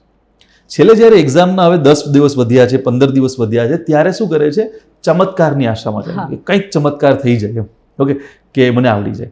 અને આ જ વસ્તુ એને દોરી જાય છે શોર્ટ કન્ટેન્ટ પર. ઓકે, કે ભાઈ 10 કલાકમાં વિષય પૂરો, 12 કલાકમાં વિષય પૂરો, એને અત્યાર સુધી વાંચ્યું નથી. ઓકે, અને હવે એવી આશા રાખે છે કે જે વિદ્યાર્થી એ વિષયને 50-60 કલાક ભણ્યો છે એ વસ્તુ મને શું આવી જાય, 12 કલાકમાં મારી પાસે આવી જાય, 10 કલાકમાં મારી પાસે આવી જાય. અરે ચમત્કારની જ આશા છે ને કે મને વિષય શું આવડી જાય, 12 કલાકમાં આવડી જાય પ્રકાર. પણ ખરેખર ખ્યાલ છે પ્રમાણે કે એવું ક્યારે થવાનું નથી. એટલે હંમેશા યાદ રાખવું, વસ્તુ જે છે, ઓકે, એની જે પ્રોસેસ છે, એનો જે ટાઈમ છે, એ માંગશે. એ ટાઈમ અને પ્રોસેસ તમારે એને ડેડિકેટ કરવું પડશે, તો જઈને શું થશે, ઓકે, એ વસ્તુ તમારી બનશે, એ તમને અચીવ થશે. ત્યાં સુધી એ વસ્તુ થવાની નથી. ક્લિયર છે? એટલે આ વસ્તુ બહુ એક સારી આપણે ધ્યાને આવી. અને એના પછી ઓકે, મેઇન્સ જે છે, ઓકે, એનું રિઝલ્ટ આવે છે. ઓકે, અને સૌથી મેઇન વસ્તુ, ઓકે, જેના કારણે આપણે અહીંયા બેઠા છીએ, તો રિઝલ્ટની અંદર નામ દેખાય છે. ઓકે, હવે એ સક્સેસ તો તમે થઈ ગયા છો, બધાને ખ્યાલ છે, તમને બી ખ્યાલ છે, પણ એ સમયની અમારે સિચ્યુએશન જાણવી છે કે જ્યારે પહેલી વખત તમને ખ્યાલ પડ્યો, ઓકે, ત્યારે તમારા રિએક્શન શું હતા. ઓકે, અને એ જે સિચ્યુએશન હોય છે વિદ્યાર્થીઓનો, કેમ કે તમને ખ્યાલ છે કે એમાં તો બિલીવ નથી થતું થોડી વાર તો, ઓકે, અને એ પચાવતા થોડો સમય લાગે છે. તો પેલા એ સિચ્યુએશન જે તે સમય હતી કે જ્યારે એક્ઝેક્ટ રિઝલ્ટ આવ્યું, ઓકે, ત્યારે શું સિચ્યુએશન હતી? એસટીઆઈ નું રિઝલ્ટ એપ્રોક્સિમેટલી મેં 4 વાગ્યા આસપાસ મેં જોયું કે રિઝલ્ટ આવ્યું છે 4 અથવા 5 સમથિંગ. તો મેં મારી 2-3 ફ્રેન્ડને ફોન કર્યો, મેં મારા 2-3 ફ્રેન્ડ્સ મેલ ફ્રેન્ડ્સ છે એમને ફોન કર્યો, મેં મારા ફિયાન્સાને ફોન કર્યો. મેં તો જોઈ લીધું કે રિઝલ્ટ આવ્યું. હું એક-એકમાં સક્સેસફુલમાં નીચે જાઉં છું, પીડીએફને સ્ક્રોલ કરું છું કે હું સક્સેસફુલમાં જ છું ને, પાક્કું એમ જ છું ને. મેં 7-8 જણાને અનસક્સેસફુલ રિઝલ્ટ સાથે જ આપે. તો મેં 5-7 જણા પાસે કન્ફર્મ કરાયું કે હું જ છું ને, જો જેવું હું સક્સેસફુલમાં જ છું તો જ ઘરે ફોન કરું, બાકી ન કરું. અને લગભગ અડધી કલાક જેવું થયું હશે અને મારા ફ્રેન્ડ્સ મારા ઉપર ગુસ્સે થઈ ગયા કે ભાઈ તું ફોન કરે છે કે અમે કરીએ ઘરે, કે ભાઈ આ પાસ થઈ ગઈ છે, તું જ થઈ ગઈ છો, તું કર ઘરે ફોન. મતલબ આ સિચ્યુએશન હતી કે હું જ છું ને. મને યાદ છે કારણ કે મેન્સમાં ધડ હું 3 વખત ફેલ થઈ હતી, એટલે પછી મને ચોથી વખત એવું નહોતું કે હું થઈ જઈશ. બિલીવ આવવું એ થોડું અઘરું હોય છે. ઓકે, મને યાદ છે જે સમય એવું કે હું સ્ટોરી શેર કરવા માંગીશ. મને ફોન આવ્યો કે ત્યારે વાતચીત થઈ, ઓકે, ખુશી થાય ડેફિનેટલી જ્યારે વિદ્યાર્થી આટલા સમયથી તમે એની જર્ની જોઈ હોય અને એ સક્સેસ થાય છે ત્યારે. ઓકે, એક સ્ટોરી કે જે તે સમયે ડ્રાઇવિંગ કંઈક શીખી રહ્યા હતા. ઓકે, હા, અને એણે કીધું કે સર હું ડ્રાઇવિંગ શીખી રહી હતી ત્યારે મને આ વસ્તુ ખ્યાલ પડી અને સડનલી મેં પછી એ બધું છોડી અને કન્ફર્મ કરવાનું ટ્રાય કરી. ઓકે, અને પછીની બી તમે થોડું કીધું હતું કે ઘરે શું સિચ્યુએશન આવી હતી. ઓકે, તો અરે એ જાણવું છે કે જ્યારે તમે પહેલી વખત પેરેન્ટ્સને ફોન કર્યો, ઓકે, તો એની સાથે જે તમારું ઇન્ટરેક્શન થયું, વાતચીત થઈ, ઓકે, એ વાતચીત વિશે થોડું જણાવો કે શું ઇમોશન હતા, ઓકે, કઈ બાબતો ધ્યાને આવી તમારા? ઘરના એવી વસ્તુ છે ને કે જે તમારા ફેલિયરમાં જ બહુ સાથ આપે અને એનો પ્રેમ ક્યારેય પરિણામ જોઈને ચેન્જ નથી થતો. એવું કે અમને તો ખબર જ હતી તું થઈ જઈશ, તું ખોટું એટલું વિચારતી હતી, જો થઈ ગઈ ને. મતલબ થોડી વાર તો બધા સ્પીચલેસ જ હોવાના, પણ ધીમે ધીમે એવી રીતે કરે. અને પછી મેઇન તો હું તમને સર એક સ્ટોરી કહીશ કે ડીવાયએસઓ મેં જ્યારે આપી ને ત્યારે 4 પેપરમાંથી એક સવાલ એવો નહોતો જે મને ઓછો પણ આવડતો. એ મને બહુ ક્વેશ્ચન આવડતા હતા. જે ક્વેશ્ચન મેં તમને કીધું ને, વાહન પ્રસ્થાશ્રમનો 11 જે બધા આવા ક્વેશ્ચન હતા ને જેમાં થોડા ડિફિકલ્ટી થઈ ગઈ, તો મને એવું હતું કે મને બધું જ આવડી ગયું છે, આમાં તો મારું કન્ફર્મ જ છે. મતલબ લાઈક મેં ઘરે કહી દીધું કે આ મેઇન્સ મારી થઈ જશે. અને રિઝલ્ટ આવ્યું તો હું ફેલ થઈ. એટલે મેં ફોન કર્યો મારા પપ્પાને. હું ત્યારે ઘરે જ હતી અને મારા પપ્પા વાડી હતા. મેં ફોન કર્યો કે પપ્પા હું નથી થઈ એમ. તો એ મને કે હા તો શું થઈ ગયું, લાઈક એટલું નોર્મલ. મેં કીધું કોઈ એટલું નોર્મલ કઈ રીતે હોઈ શકે કે શું થઈ ગયું, પાછી થઈ જશે એમ. તો મેં કીધું હા વાંધો નહીં. મેં ફોન કટ કરી નાખ્યો, મતલબ થોડી વાર વાત કરીને. પછી મારા પપ્પા આવ્યા અને મીઠાઈ લઈને આવ્યા, પેંડા લઈને આવ્યા. મને કે ખુશ્બુ, હા જીતમાં તો બધા પેંડા ખાતા હોય, તું હારમાં ખા ને એમ. તો ત્યારે મને મતલબ મારા માટે એ હતું કે યાર કોઈ માણસ એટલું કઈ રીતે હોઈ શકે કે મતલબ આટલું વિચારીને મીઠાઈ લઈને આવ્યા, મને ખવડાવી, મને કે ખુશ રહીને શું કામ ચિંતા કરે, મેં કંઈ કીધું એવી રીતે. અને જસ્ટ એના જ 6-8 મહિના પછી મારું એસટીઆઈનું રિઝલ્ટ આવ્યું અને ત્યારે મારા પપ્પા રિયલમાં મતલબ ત્યારે એ પેંડા લઈ આવ્યા. અને એ પેંડા કરતાં મારા માટે જે ફેલિયરવાળા પેંડા હતા ને એ બહુ મહત્વના હતા કે ફેલિયરમાં કોણ એટલા પેંડા લઈ આવે એમ. અને એ જ વસ્તુ હોય છે કે જે તમને આગળ પુશ કરે. હવે તો સક્સેસફુલ થવું જ પડશે. ઓકે, કે જો ફેલિયર ના ખાધા છે તો સક્સેસ ના ખાવા જ પડશે. મિત્રો, તમારા કદાચ તમે લોકો જોઈ રહ્યા છો, તમારા પેરેન્ટ્સને બી તમે આ પોડકાસ્ટ બતાવી શકો છો. ઓકે, આ વસ્તુ જે છે એમની સાથે શેર કરી શકો છો. ઘણી વખત થતું શું હોય છે કે પેરેન્ટ્સનો એવો મોટિવ નથી હોતો કે બાળકોને સપોર્ટ નથી કરવો. ઓકે, કંઈક એવું કોમ્યુનિકેશન ગેપ હોય છે ને એમાં પિતા અને પુત્રનો તો ખાસ ઓકે કોમ્યુનિકેશન ગેપ હોય છે કે એમને બહુ એટલું કોમ્યુનિકેશન હોતું નથી. મધર મોટા ભાગે ઇનોસન્ટ હોય છે, એમને એટલો બધો ખ્યાલ નથી હોતો. તો એને જો પ્રશ્ન પૂછશે તો એ પૂછશે કે તે ખાવાનું ખાધું કે નહીં. ઓકે, મોટા ભાગે તૈયારી બહાર કરતા હોય તો તે જમ્યું કે નથી જમ્યું, કે તું હેલ્થનું ધ્યાન રાખે છે કે નહીં, એ બધી વસ્તુઓ આવતી હોય છે. પણ ફેમિલી જે છે ઓકે એનો સૌથી ઇમ્પોર્ટન્ટ રોલ છે. ઓકે, યાદ રાખો જ્યારે બાળક સક્સેસફુલ થવાનું હોય ત્યારે આખી પરિવાર આવવાનો છે. એવા બી લોકો સામે દેખાશે કે જેને ઓળખતા નહીં હોય તમે. ઓકે, એ બી આવશે. ઓકે, બધા આવશે. તમે એવા લોકોના સ્ટેટસમાં બી તમારો ફોટો જોઈશો કે આ મારા રિલેટિવ છે. અને તમે એક વસ્તુ સ્ટોર કરી હતી કે સાહેબ એવા લોકોના ફોન આવે છે કે જેને ઓળખતી નથી, પણ ગૂગલે હમણાં જે ફીચર કાઢ્યું છે કે નામ લખાઈને આવે તો એને કારણે ખ્યાલ પડે છે કે અમારા રિલેટિવ છે. રેડી? તો કહેવાનો અર્થ શું કે ત્યારે તો બધા આવશે, પણ જ્યારે તમે અનસક્સેસફુલ છો ત્યારે બે પક્ષ એવા છે કે જે તમારા માટે બહુ ક્રિટિકલ રોલ પ્લે કરે છે. સૌથી મેઇન પક્ષ જે છે ઓકે એ તમારા પેરેન્ટ્સ છે. ઓકે, તમારા ફેમિલી મેમ્બર્સ છે. ઓકે, અને સેકન્ડ રોલ ફ્રેન્ડ્સનો હોય છે. ઓકે, મેઇન શું છે ખબર સર કે પેરેન્ટ્સને ઇન્વોલ્વ કરો. મેં કર્યા છે, એને સમજાવો. નહીં સમજે, મતલબ એકવારમાં એના જીપીએસસી શું છે, ડીવાયએસઓ શું છે, એસટીઆઈ શું છે, નહીં સમજાય. વારે વારે સમજાવો. એને સ્ટેજ વિશે સમજાવો કે પહેલાં આ હોય છે, પછી એટલા પેપર હોય છે, બીજી વખતમાં એટલા પેપર હોય છે, ઇન્ટરવ્યૂ હોય છે, આ રીતની સિસ્ટમ હોય છે. અને હું મારી જાતને એટલી બ્લેસ્ડ માનું છું કે મારી પાસે મારા પેરેન્ટ્સ, મારો ભાઈ, મારા ફિયાન્સે અને મારા ઇનલોઝ બધા જ એટલા સપોર્ટિવ છે. દે આર લાઈક, તું કર ને, અમે છીએ, તું કર ને. મને ક્યારેક ક્યારેક એવું લાગે કે મને જેટલો સપોર્ટ મળ્યો, મને મારા પેરેન્ટ્સ તરફથી, મારા ઇનલોઝ તરફથી, એટલો જો કોઈ બીજાને મળે ને, મેં તો બહુ ઓછું અચીવ કર્યું છે. અને આ તો મારી હજી શરૂઆત છે. જો મારા જેટલો સપોર્ટ કોઈને મળે ને તો કોઈ પણ છોકરી ક્યાંય પણ પહોંચી શકે. કારણ કે મારા સુધી કોઈ ટેન્શન પહોંચવા નથી દેતા. એટલે મારા માટે પ્રિપેરેશનની જર્ની ઘણી ઇઝી પણ રહી. કારણ કે હું એને કહી દેતી કે મને નથી ગમતું, હું રોઈ હોઈશ તો એ મારા પેરેન્ટ્સની સામે કે મારા ઇનલોઝની સામે કે મને નથી ગમતું, મારું રિઝલ્ટ આવું આવ્યું. અને મેં દર વખત કીધું છે કે હું એટલી વખત ફેલ થઈ છું, આવું થયું છે. તો તમે જેટલું એને ઇન્વોલ્વ કરશો ને એટલો ફાયદો થશે. સ્ટુડન્ટ અત્યારે શું કરે છે કે ઘરને કંઈ નથી કહેવું, દૂર થઈ જાય છે, એ નહીં સમજે. એવું નથી, તમે એને સમજાવો, મે બી એકવારમાં નહીં સમજે, બીજી વખતમાં સમજી જશે કે શું છે. એટલે ખરેખર આ વસ્તુ જે છે ઓકે, એ સ્ટુડન્ટ તરફથી ને પેરેન્ટ્સ તરફથી આ બંને તરફથી ધ્યાન રાખવા જેવી બાબત છે. એક તો સ્ટુડન્ટ તરફથી તમારો રોલ છે કે તમારા પેરેન્ટ્સને તમે કીધું એ પ્રમાણે ઇન્વોલ્વ કરો, સમજાવો દરેક વસ્તુ. પણ ખાસ પેરેન્ટ્સને બી એ વસ્તુ જોવું છે કે તમે બી ઇન્ટરેસ્ટ લો. ઓકે, ખાલી પૈસા મોકલી દેવા તૈયારી માટેના એ જ તમારી રોલ નથી. ઓકે, તમારે ખુદ એની લાઈફમાં ઇન્વોલ્વ થવું જોઈએ. જે આપણે રિઝલ્ટ આવે, ઓકે, જીપીએસસીના રિઝલ્ટમાં તો બહુ એવા ઓછા કિસ્સાઓ જોવા મળે કેમ કે વિદ્યાર્થીઓ થોડા સજાગ થઈ ગયા હોય છે. પણ 10thનું જ્યારે રિઝલ્ટ આવે છે, ઓકે, બીજા 12thનું જ્યારે રિઝલ્ટ આવે છે, જી નીટના જ્યારે રિઝલ્ટ આવે છે, ત્યારે આપણે ઘણા એવા કિસ્સાઓ જોઈએ છે કે જ્યારે બાળકો કંઈક એવું અવળું પગલું ભરી લેતા હોય છે. ઓકે, અને પછી સાવ જે છે ઓકે પોતાનું, તો કહેવાનો અર્થ શું છે કે એ ત્યાં સુધી શા માટે પહોંચ્યું? કેમ કે કોમ્યુનિકેશન ગેપ હતું. ઓકે, વાતચીત જ નથી થઈ.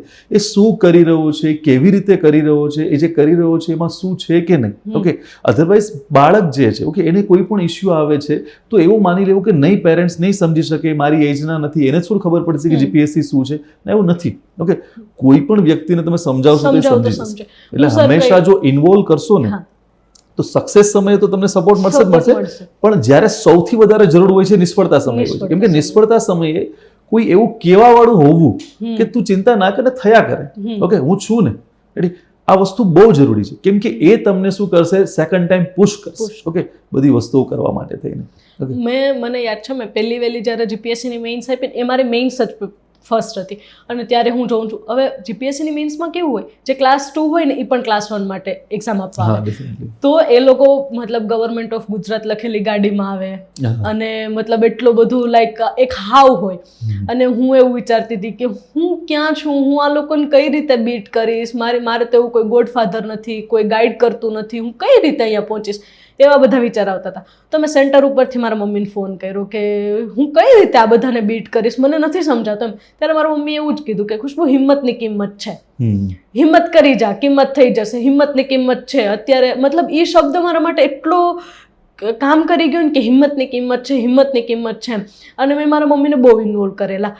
હું દરેક પેપર પછી એક્ઝામ્પલ તરીકે એસેનું પેપર હોય તો મને પૂછતી ક્યાં એસે લખ્યા, શું લખ્યું એમાં, આ નહોતું લખ્યું, તે આવું લખ્યું હોત તો મતલબ તમે ખબર હોય સ્ત્રી બનતી નથી જનતી જાય, મતલબ જનતી નથી બનતી જાય છે, એ એસે હતો. તો મારા મમ્મીએ કીધું, મેં કીધું મેં તમને જ ધ્યાનમાં રાખીને લખ્યું છે કે તમે આવું, તો કે તે આવું ન લખ્યું, તે આવું નથી. તો મને એમ થાય હા હું આવું લખી શકતી હતી.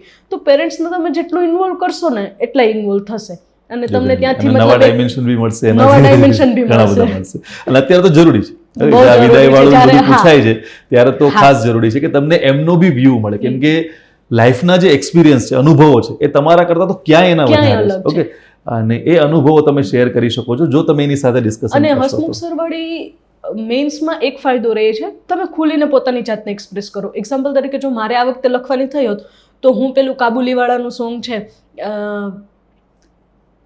કેસરિયાળો સાફો ઘરનું ફળિયું લઈને ચાલે, એને કોઈને કોઈ રીતે એડ કરી, કેવી રીતે કે પાછળ આ ગીત વાગી રહ્યું હતું, કંઈ બી કરીને, ભલે મારું સાહિત્યનું નોલેજ છે કે કંઈ બી છે, અથવા તો મેં ક્યાંક વાંચેલું ક્યાંક સાંભળેલું છે, પણ તમે લખો, તમે તમારું એનરીચ કરવા માટે ગુજરાતીનું કે કંઈ બી.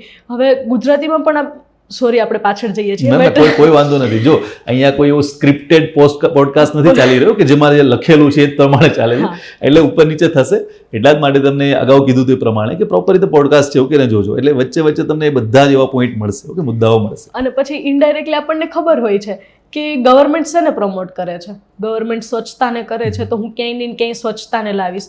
હું ગવર્મેન્ટ ઇલેક્ટ્રિક વ્હીકલને કરે છે, ગવર્મેન્ટે હું જો મને લખવા સિમ્પલ જ બધાને મતલબ એવો એસે આવ્યો કે તમે અમદાવાદમાં ફ્લાવર શો છે બરાબર, તો હું ત્યાં એવું લખું કે અમે અમદાવાદ પહોંચ્યા, એની જગ્યાએ હું એવું લખું કે અમે બુલેટ ટ્રેનમાંથી પહોંચ્યા. ડેફિનેટલી ફેર પડે, મતલબ વંદે ભારત. પછી ત્યાંથી અમે સ્ટેશનથી ફ્લાવર શો સુધી જવા માટે અમે ભારત ટેક્સીનો ઉપયોગ કર્યો. હવે સરકાર ભારત ટેક્સીને પ્રમોટ કરે છે, અમે ત્યાંથી ઈ વ્હીકલમાં મતલબ ઈવી બસમાં ગયા, તો તમે કોઈને કોઈ રીતે લવ ધ ગવર્મેન્ટને લવ કરો.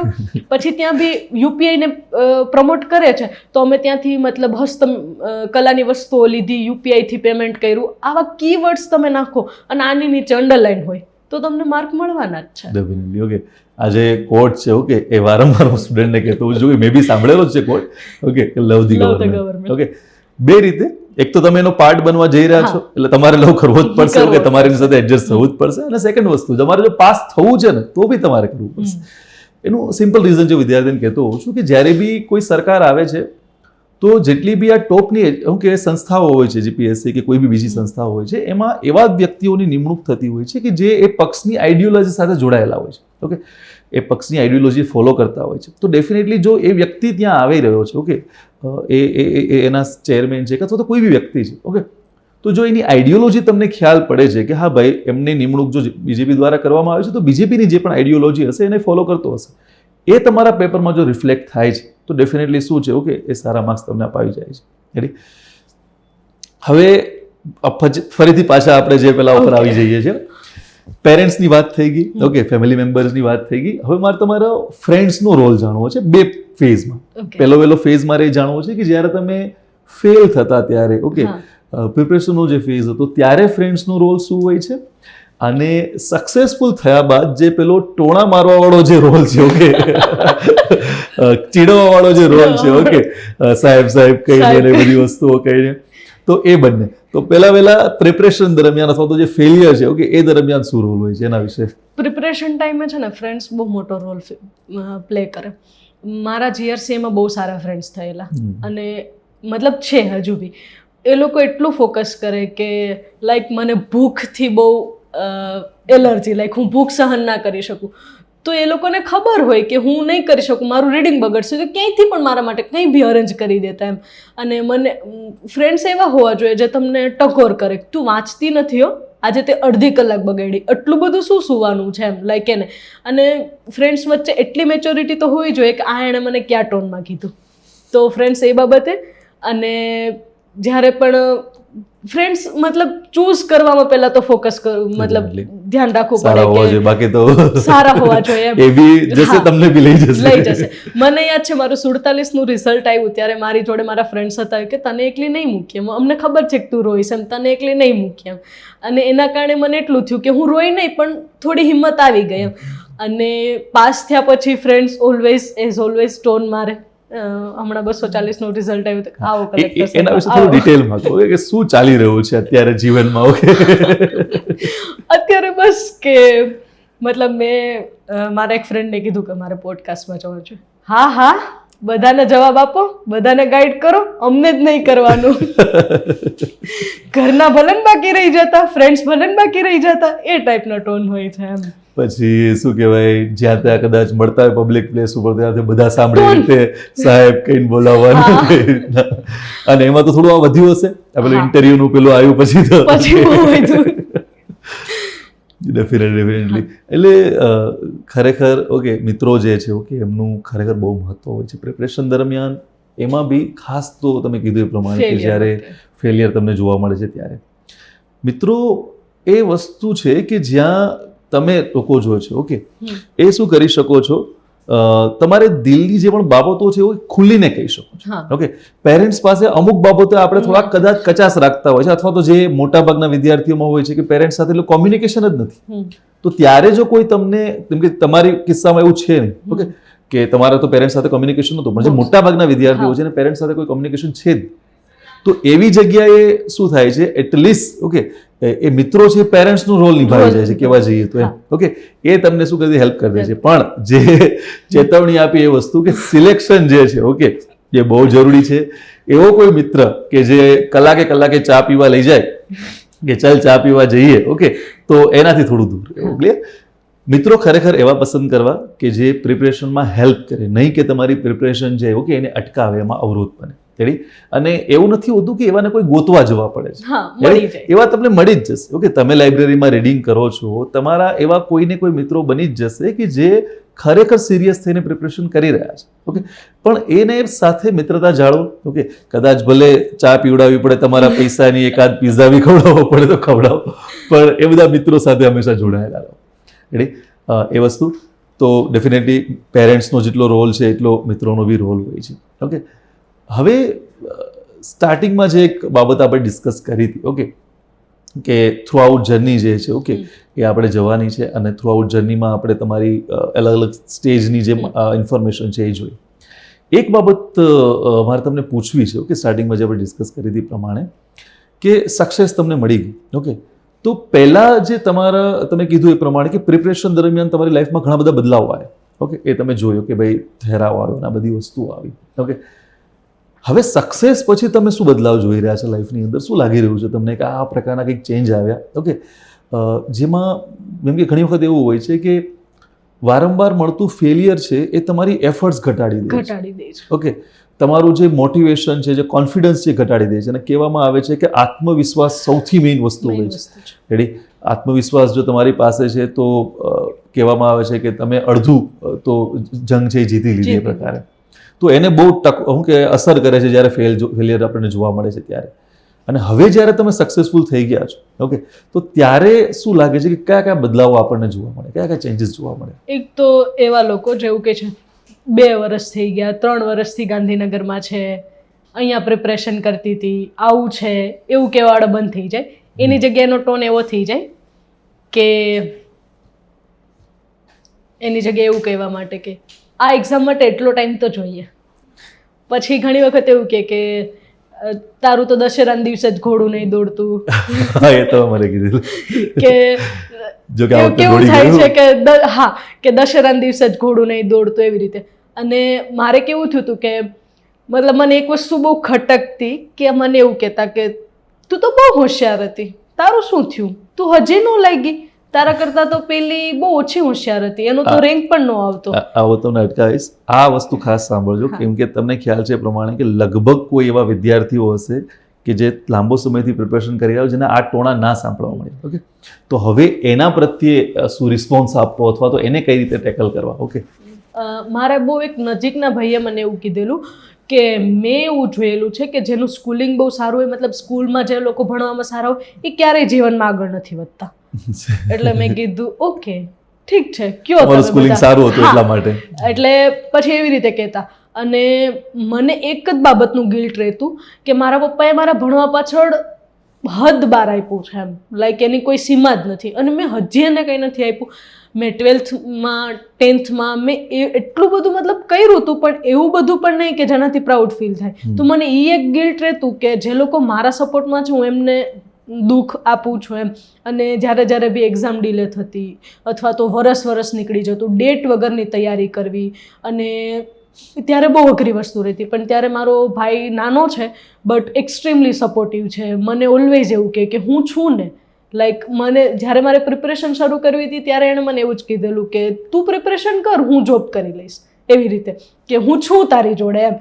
એટલે બહુ સારી બાબત છે. અને ભગવાનની દયાથી મારી જિંદગીમાં જેટલા પણ જેન્ટ્સ છે, મારા પપ્પા, મારા ભાઈ કે મારા ફિયાન્સે, કોઈ બી, એણે ક્યારેય મને કોઈ બાબતથી નથી રોકી કે ક્યારેય મને એવી લિમિટમાં નથી બાંધી કે તું છોકરી છો અથવા તો તું ગર્લ છો તો આવું થાય, આવું ન થાય. અને થાય ન થાય કરતાં પણ ઘણી વખત એવું તું છોકરી છો તારે આટલું તો કરવું જ પડે. મને ક્યારેય એવું નથી કર્યું. તો મને એવું લાગે છે કે જો ભગવાને મને આટલી સારી બાબતો આપી હોય તો ભણવામાં થોડો સંઘર્ષ કરવો પડે તો ખુશી કરી લેવો જોઈએ. ડેફિનેટલી. અને આ પ્રકારના જે બીજા લોકો શું કહે છે, ઓકે, એના કરતાં તમારા પોતાના શું કહે છે ઓકે એના પર ફોકસ કરવો જોઈએ. પોતાના ક્યારેય બી છે ઓકે એ અગેન્સ્ટમાં હોતા નથી, અને કદાચ હોય છે ને તો બી એની પાછળનો મિનિંગ શોધવાનો પ્રયત્ન કરો, ઓકે મર્મ શોધવાનો પ્રયત્ન કરો, ના કે તમે નિરાશ નારાજ થઈ જાઓ કે એ બધી વસ્તુઓ થઈ. એ બાબત છે. હવે આજે એક વસ્તુ બાબત વચ્ચે આવ્યો કે એ કદાચ વચ્ચે રહી ગઈ આપણાથી, કે ઘણી વખત જીપીએસસી છે એ અનસર્ટેન થઈ જાય છે, ઇરેગ્યુલારિટીઝ જોવા મળે છે, ઓકે જે સમય ડ્યુરેશન હોય છે એ બાબતે, અને ઘણી વખત પોસ્ટ બાબતે, ઓકે તો ઘણી વખત ઓછી પોસ્ટ હોય છે અને ઘણી વખત સમય છે વચ્ચે વચ્ચે બહુ લાંબો લાગી જાય છે. ઘણી વખત પ્રિલિમનું રિઝલ્ટ આવ્યા પછી 10 મહિના સુધી મેઇન્સ નથી થતી, ઓકે આપણે જે મેઇન્સમાં હતા ઓકે એ તમને ખ્યાલ છે પ્રમાણે. તો એ બાબતો એ સમયે શું કરવું જોઈએ વિદ્યાર્થી, અથવા તો આને કઈ રીતે લેવું જોઈએ? એક તો એવી રીતે લ્યો કે શું કાલે એક્ઝામ હોત તો હું પ્રિપેર હતી, હું નહોતી તો જે બાકી છે એ કરું, બહુ જાજુ વિચારો નહીં. અને મારો આઈડિયલ છે ક્રિસ્ટિયાનો રોનાલ્ડો, તો એ મતલબ એવું જ કહે છે કે આજે મારે મતલબ મેચ છે એટલે હું પ્રેક્ટિસ કરું એવું નથી, મારે ઓલવેઝ કરતું રહેવું પડે, ઓલવેઝ શીખતું રહેવું પડે, મારે એના વિશે જોતું રહેવું પડે એમ. તો મતલબ મને એવું લાગે છે કે આ પ્રિપરેશનમાં છે ને બહુ વિચારવાનું નહીં, મતલબ સબ્જેક્ટને લઈને વિચારો પણ આવા બધા ઠોટ વિચારો નહીં, શું કરવું પડે છે એ કરો. અને મને એક વસ્તુએ જો બહુ હેલ્પ કરી છે કે મોટિવેશન બહુ જાજુ ટકતું નથી, પણ એવું વિચારી લેવાનું મોટિવેશન છે નથી ઠીક છે, મારે અત્યારે શું કરવું જોઈએ, જે કરવું જોઈએ હું કરું છું તો કરે રાખો, બહુ જાજુ વિચારવાની જરૂર નથી, અને પોતાના દુઃખને રોમેન્ટિસાઇઝ કરવાની તો બિલકુલ પણ જરૂર નથી. એટલે આ વસ્તુ ખાસ ધ્યાન રાખજો જ્યારે બી આવું થાય છે, ઓકે જ્યારે સમય ડ્યુરેશન વધારે લાગે છે, જેટલું વિચારશો ને એટલા વિચારો આવશે, એટલા તમે અટવાશો. જેટલું પ્રિપરેશન પર જ ફોકસ રાખશો ઓકે એટલા વિચારો ઓછા આવશે, એટલો સમય તમને વિચારવાનો મળશે જ નહીં, ઓકે કે જેથી કરીને તમારા વિચારોમાં અટવાઓ અને તમારી પ્રિપરેશન છે એ ઘટે, ઓકે. અને જ્યારે મિત્રો ઓછી પોસ્ટ આવે છે કે અથવા તો એવું કંઈ બી થાય છે કે જ્યારે જગ્યા ઓછી આવી છે કે એવું વસ્તુ, ત્યારે વિદ્યાર્થીને હું હંમેશા કહેતો હોઉં છું કે જગ્યા 5 આવે કે 500 આવે, ઓકે તમારે તો એક જ જોઈએ છે, ઓકે તો એના માટે તમે એફર્ટ આપો. અને તમે જો એવી આશા રાખો કે નહીં સાહેબ 5 જગ્યા છે અને હવે તો મને નથી લાગતું કે મારી પ્રિપરેશનમાં થશે, તો તૈયારી છોડી દો.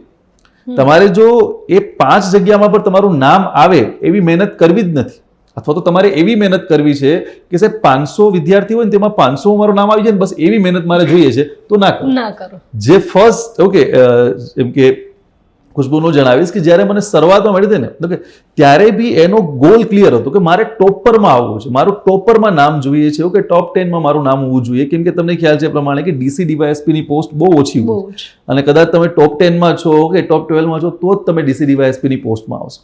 એટલા માટે થઈને હંમેશા ગોલ જે છે ઊંચો રાખવો, જે ગુજરાતી કહેવત પ્રમાણે ઓકે નિશાન ચૂક માફ નહીં માફ. તો કહેવાનો અર્થ શું છે કે એ હંમેશા ઓકે ભલે ત્યાં સુધી હજી પહોંચી નથી, પ્રિપેર ફોર બેસ્ટ, ઓકે મતલબ શું કહેવાય બેસ્ટ માટે શું કરો તમે તૈયારી કરો, પણ રેડી રહો જે પણ કદાચ વ્રસ થવાનું કે રેડી ફોર વ્રસ. તો કહેવાનું વસ્તુ છે કે આ બાબત ધ્યાનમાં રાખવાની. તો ક્યારેય બી એક્ઝામ ડિલે થાય છે, લેટ થાય છે, ઓકે એનાથી ફરક ના પડવો જોઈએ આપણને. પોસ્ટ ઓછી આવે છે એનાથી ફરક ના પડવો જોઈએ. હમણાં જ આ ઘટના થઈ છે કે જીપીએસસીએ પહેલા ન્યૂઝપેપર કટિંગ એડવર્ટાઇઝમેન્ટમાં 100 ભરતી જાહેર કરી, નોટિફિકેશન આવી ત્યારે 71 થઈ ગઈ, અને પછી સડનલી ઓકે શું કહેવાય હસમુખ સાહેબના આશીર્વાદનો વરસાદ થયો, ઓકે અને સીધી 213 જેવી જગ્યાઓ જે છે, ઓકે. તો આ તમને દર્શાવે છે કે જેમ કે એક બાબતે વિદ્યાર્થીને કીધું હતું કે જ્યારે 71 પોસ્ટ આવી કે 100 પોસ્ટ આવી, મેં એક યુટ્યુબ લાઈવ કર્યો હતો. ઘણા વિદ્યાર્થીઓ હતું કે હવે તો સાહેબ આટલી જ પોસ્ટ છે, આવું તો શું ચાલે, જીપીએસસી નથી કરવું, અને હવે તો ડીમોટિવેટ થઈ ગયા છે અને નથી કરી પ્રિપરેશન, એ વસ્તુ. હવે 213 પછી પોસ્ટ આવી તો એ જ વિદ્યાર્થી હવે શું કરવું છે, હવે તો 2 જ મહિના છે. વિચાર કરો એ જે બાબત આવી હતી એ મહિનો દિવસ 1.5 મહિનો પહેલા આવી હતી, તો એ વિદ્યાર્થીઓ ત્યારના કશી જ નતા કર્યા, હવે 213 દેખાય પછી લાગ્યા છે ઓકે તૈયારીમાં, રેડી. અને પહેલા વિદ્યાર્થીઓ કે જેને મન મક્કમ હતો એ ત્યારથી જ લાગી ગયા હતા, ઓકે ત્યારથી જ એને પ્રિપરેશન શરૂ કરી દીધી હતી. એટલે આ વસ્તુ જે એવું કે એ અલ્ટિમેટલીમાં અગેઇન ફરીથી આવીને બધું જ અટકે છે માઇન્ડસેટ પર, કે તમારો માઇન્ડસેટ શું છે, તમે શું વિચારો છો કોઈ વસ્તુને લઈને. એક વિનર એટીટ્યુડ હોવો બહુ જરૂરી છે, ઓકે. કારણ કે જો તમે રોજ જીતશો તો જ ત્યાં જીતી શકશો. રોજ ટેસ્ટ નહીં આપો, રોજ નહીં લખો, તો તમે આશા જ કઈ રીતે રાખો કે પીડીએફમાં તમારું નામ આવે? તમે મતલબ તમે લાયક જ નથી ને તો એવી રીતે.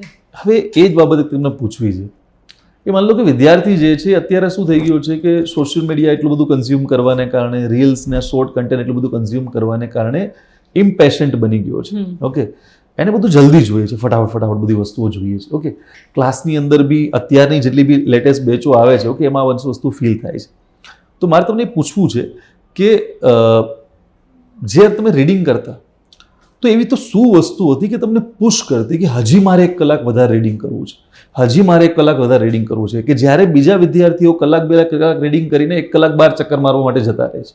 ઓકે, તો ત્યારે તમે એવી વસ્તુ શું હતી કે તમને સીટમાંથી ઊભી નથી થવા દેતી અને સાથે તમને પુશ કરતી હતી કે હજી વધારે કરવું છે?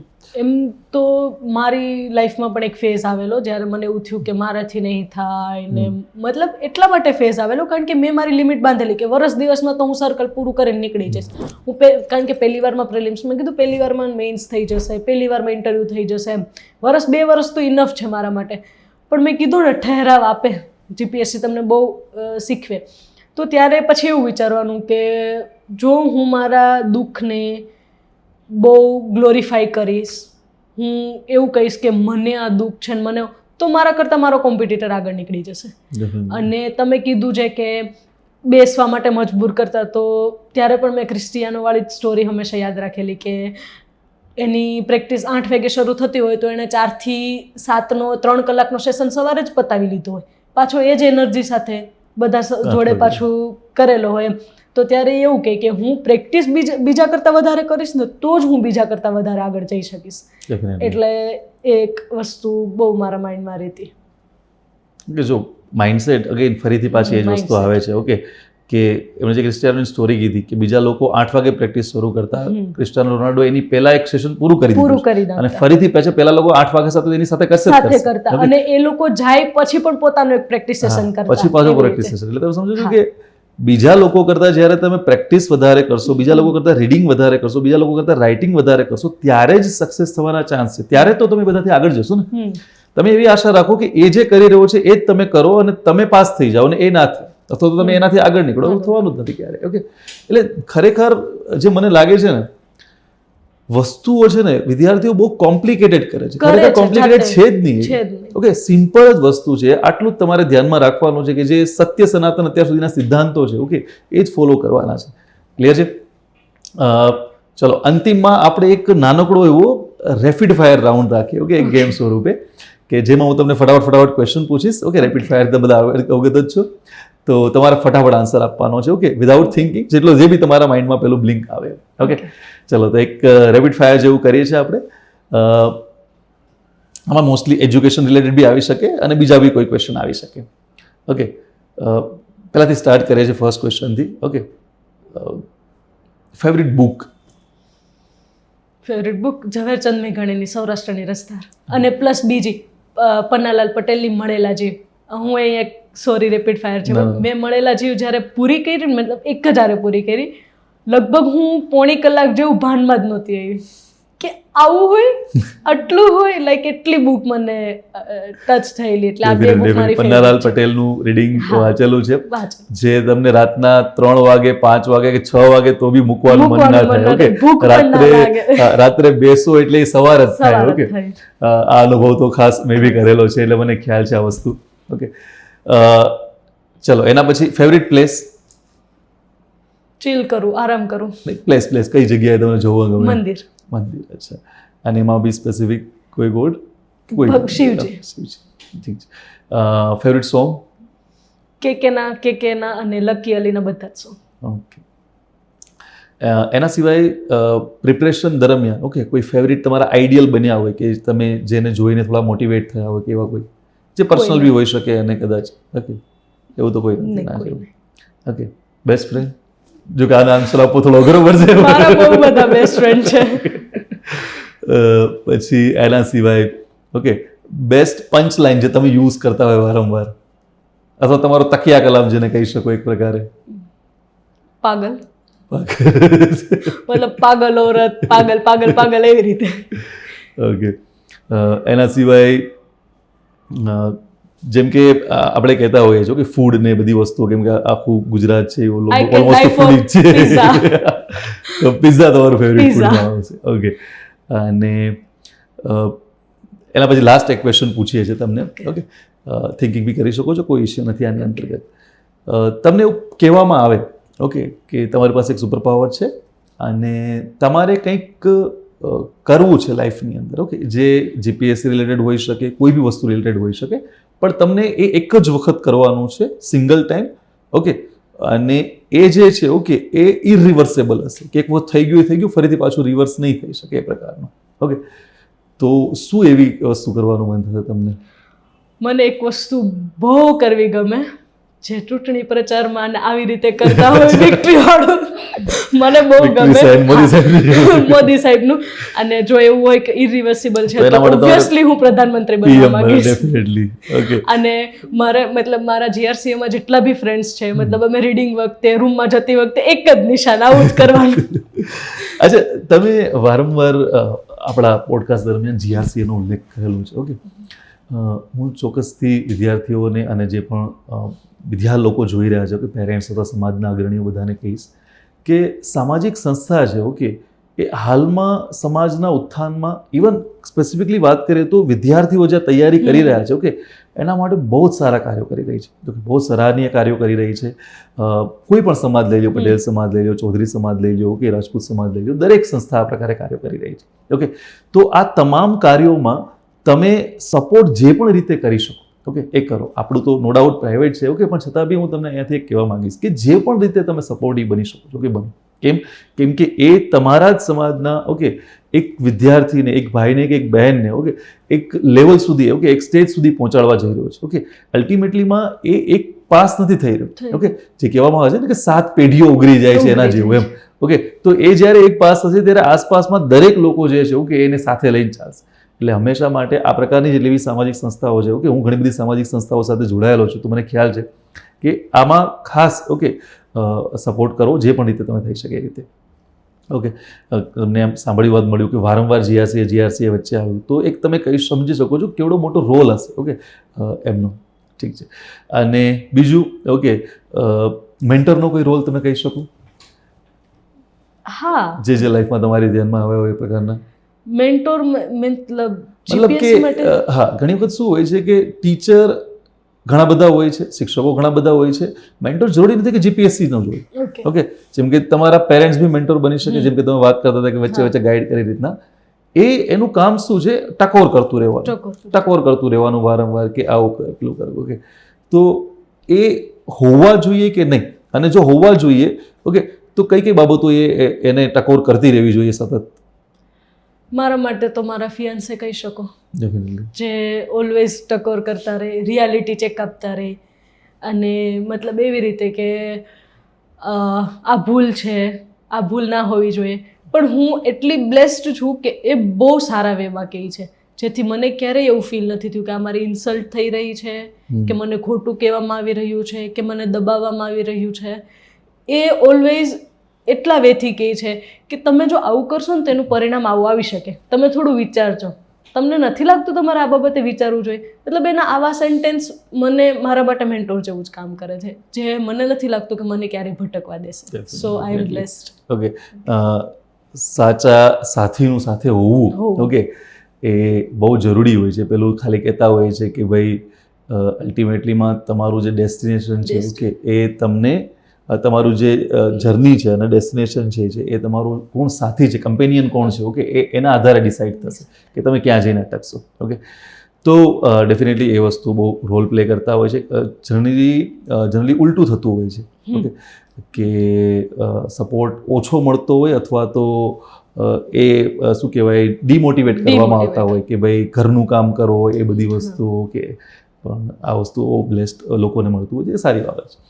બીજી વસ્તુ મારે પૂછવી છે તમને ઓકે એટ ધ એન્ડ આપણે કમ્પ્લીટ કરીએ એની પહેલાં કે આખી જર્ની તમે થ્રુ આઉટ જોઈ છે ઓકે, તમે નો ડાઉટ STI બી થઈ ગયા છો અને તમારે ઇન્ટરવ્યૂ બી આવ્યું છે. હવે લાઈફની અંદર તમે કયા કયા એવા ગોલ્સ છે કે જે અચીવ કરવા માગો છો અને એના માટે અત્યારે તમે શું કરી રહ્યા છો કે જેને તમને લાગે કે ચલો મારે કંઈક આવું અચીવ કરવું છે ને હું કંઈક આવી રીતના આ બધી વસ્તુઓ માટે કરી રહ્યો છું? ઓકે, પહેલાં તો DC બનવાનું સપનું છે, ડેફિનેટલી પૂરું કરીશ. અને મેઇન મારા પ્રોપર મને વે નથી ખબર, પ્રોપર મારા મનમાં મતલબ વે નથી ખબર, પણ હું એટલી ક્લિયર છું કે ક્યાંય પણ ક્યારેય પણ મારે મતલબ કોઈને હેલ્પ કરવી હોય ને તો મારે વિચારવું ના પડે. અને હું એવી ટ્રાય કરીશ. પેલું એક કોટ છે ને કે તમે કોઈ માણસને જો ફિશ આપી દો ને તો એનું એક ટાઈમનું ભોજન થઈ જશે, પણ તમે એને ફિશ પકડતા શીખવાડો ને તો એનું બહુ લાંબા સમયનું થઈ જશે. તો હું ટ્રાય કરીશ કે હું એવું કંઈક લાઈફમાં કરું કે મારે કોઈની હેલ્પ કરવી હોય, કોઈના માટે કંઈ બી કરવું હોય તો મારે વિચારવું ન પડે. લાઈક મારે કોઈને પાછળ ગમે એટલો ખર્ચો કરવો હોય, મારે કંઈ બી હું ખુલ્લા હાથે કરી શકું. એટલા માટે હું એવું કહીશ કે હું ત્યાં સુધી તો પહોંચવા માગીશ કે મારે કોઈની હેલ્પ કરતાં પહેલાં એક સેકન્ડ પણ વિચારવું ના પડે. અને છેલ્લે એક એન્ડ કરતાં પહેલાં ઓકે, અમે એક એવું ડિસાઇડ કરેલું છે, મારા મનની અંદર એક થોટ આવેલો છે કે જે પણ ગેસ્ટ આપણે ત્યાં આવે છે, કે જે પણ ટોપર આપણે ત્યાં આવે છે, એ કંઈક પોતાના એવા સજેશન્સ શેર કરે, ઓકે, કે જેને આપણું જે ઇન્સ્ટિટ્યૂટ છે, ઓકે, એ અપ્લાય કરે વિદ્યાર્થીઓને જે ગાઈડ કરવાની અંદર, વિદ્યાર્થીઓની પ્રિપરેશનની અંદર.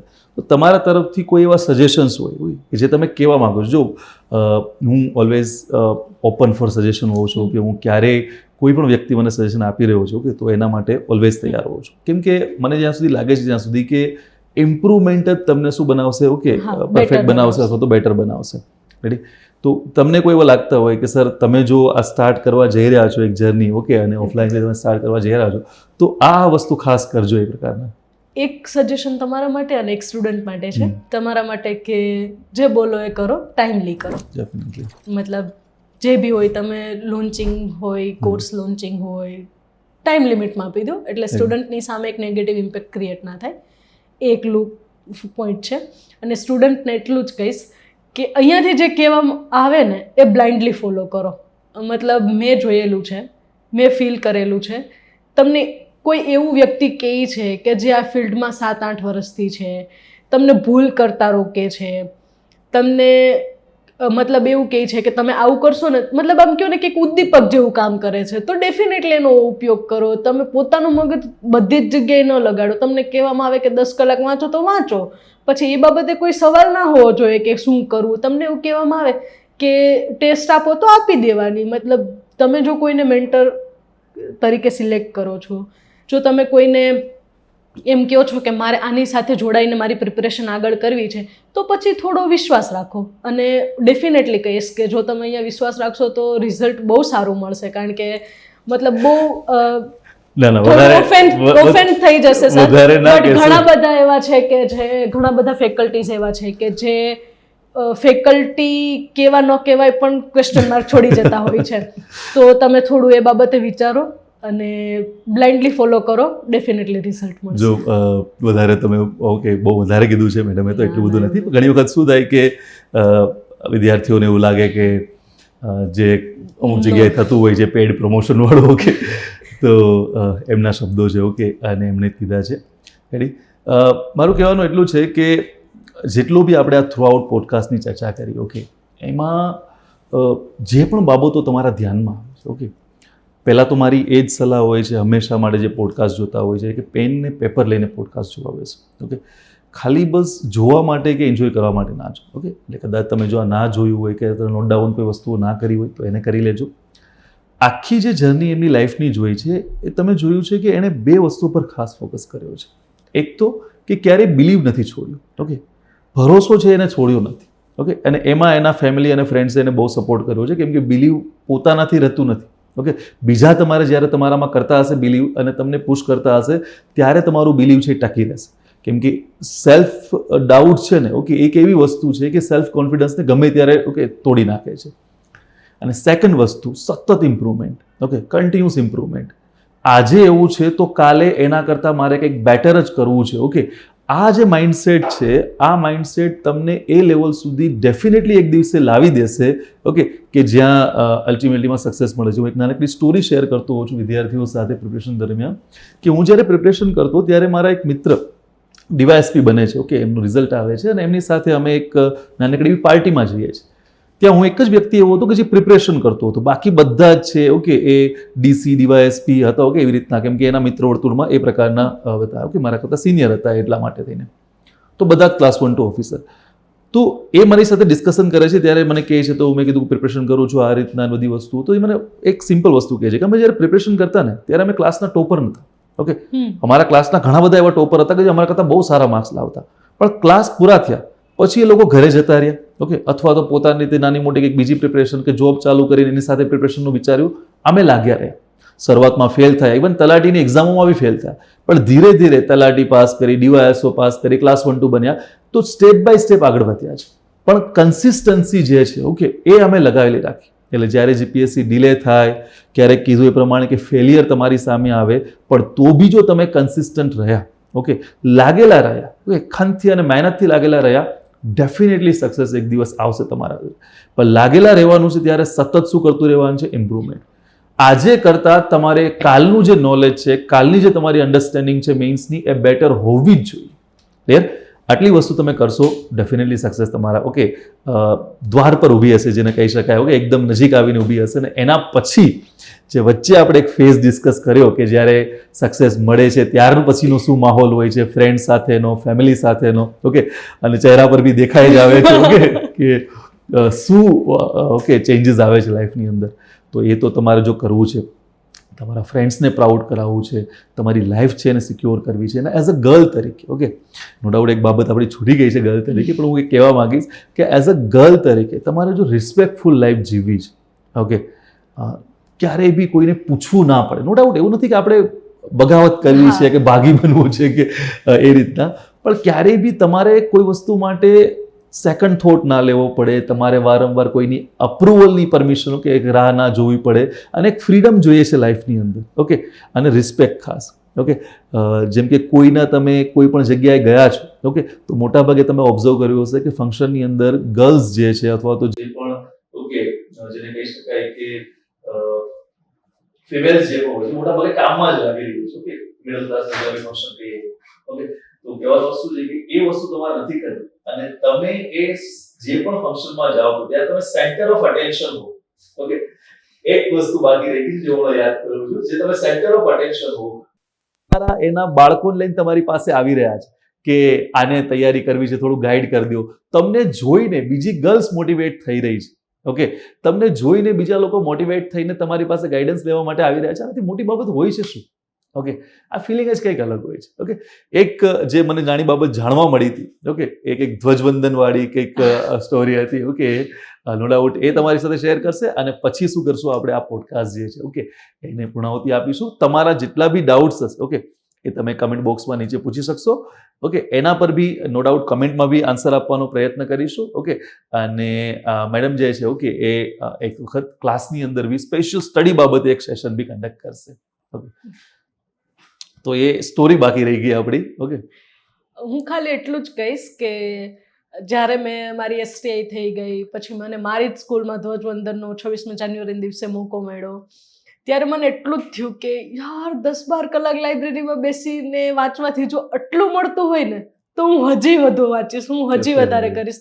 ભલે તમે હજી ક્યાંય ને ક્યાંય અટકેલા હશો, પણ ટ્રસ્ટ મી, તમને એવું ફીલ થશે કે યાર ખાલી વાંચવાથી એટલું મળતું હોય તો વાંચી લેવું જોઈએ એમ. એટલા માટે. અને મેઇન એક મેં મતલબ ચેન્જ કહીશ કે કંઈ નહીં ને તો તમે તમારા મમ્મી માટે સક્સેસફુલ થાવ, કારણ કે મેં મારા મમ્મીને કોન્ફિડન્ટ થતા જોયા છે.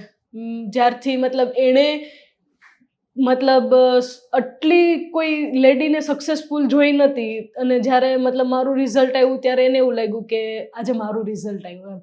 તો એમનું મતલબ તમે તમારા મમ્મી માટે, કોઈ બી તમારી જે બી લેડી તમારા માટે ડેફિનેટલી તમે સક્સેસ હશો તો એ બી સક્સેસ તો એ સક્સેસફુલ થશે, કારણ કે તમને બી નથી ખબર કે એણે તમારા માટે કેટલો સંઘર્ષ કર્યો છે. તમારી સક્સેસ તમારા પેરેન્ટ્સની લાઈફ સાવ બદલી નાખે, સાવ બદલી નાખે. સમાજની અંદર, એ ગામની અંદર જે પણ એ રિસ્પેક્ટ જે વધે છે, ઓકે, એ કહી શકાય ને કે પેલું જે કહેતા હોય છે ગુજરાતીમાં કે સવા શેર લોહી વધી જાય, ઓકે, તો એ ચડી જાય એના જેવી ફિલિંગ આવી જાય છે. અને ખાલી જો બેસીને વાંચવાથી જેટલું મળતું હોય, નો ડાઉટ આ જર્ની આખી આમ રોલર કોસ્ટર જેવી છે, બટ મેઇન સેન્ટર તો વાંચવું જ છે. જો વાંચવાથી મળતું હોય તો એ કરી લેવું જોઈએ. નથી એટલી ખરેખર અઘરી બી નથી અને એટલી મહેનત બી નથી, પણ છતાં બી વિદ્યાર્થીઓ જે છે, ઓકે, એને એટલું કરવું બી મોટું લાગી રહ્યું છે, ઓકે. નો ડાઉટ વિદ્યાર્થીઓ, ઓકે, આ એક આખો જે પોડકાસ્ટ હતો એના પરથી તમે ઘણી બધી બાબતો જાણવા મળી હશે, ઓકે. જે પણ તમને જાણવા મળ્યું, જે પણ તમને ફીલ થયું આ પોડકાસ્ટ પરથી, ઓકે, કે સર આ બાબત એક મને બહુ સારી લાગી, આ બાબત મને જાણવા મળી, એ નીચે કમેન્ટ બોક્સમાં જણાવો, ઓકે. અને ચોક્કસથી જણાવજો જેથી કરીને મને ખ્યાલ પડે, ઓકે, કે તમે એ બાબતને નોટ ડાઉન કરી છે એમ. અને બીજું, ઓકે, તમારા જે પણ કોઈ પોડકાસ્ટના પ્રશ્નો હોય છે, ઓકે, કે આ પ્રકારના પોડકાસ્ટ જે છે, ઓકે, એના સંબંધિત કોઈ પ્રશ્નો છે, તમારા કોઈ બીજા સ્ટડી રિલેટેડ ડાઉટ્સ છે, ઓકે, બધા કમેન્ટ બોક્સમાં પૂછજો. ઓકે, નેક્સ્ટ સેશન જ્યારે બી હશે, ઓકે, ત્યારે ડેફિનેટલી એ બધા જ પ્રશ્નોને આપણે કવર કરવાનો પ્રયત્ન કરીશું. ઠીક છે. જય હિન્દ.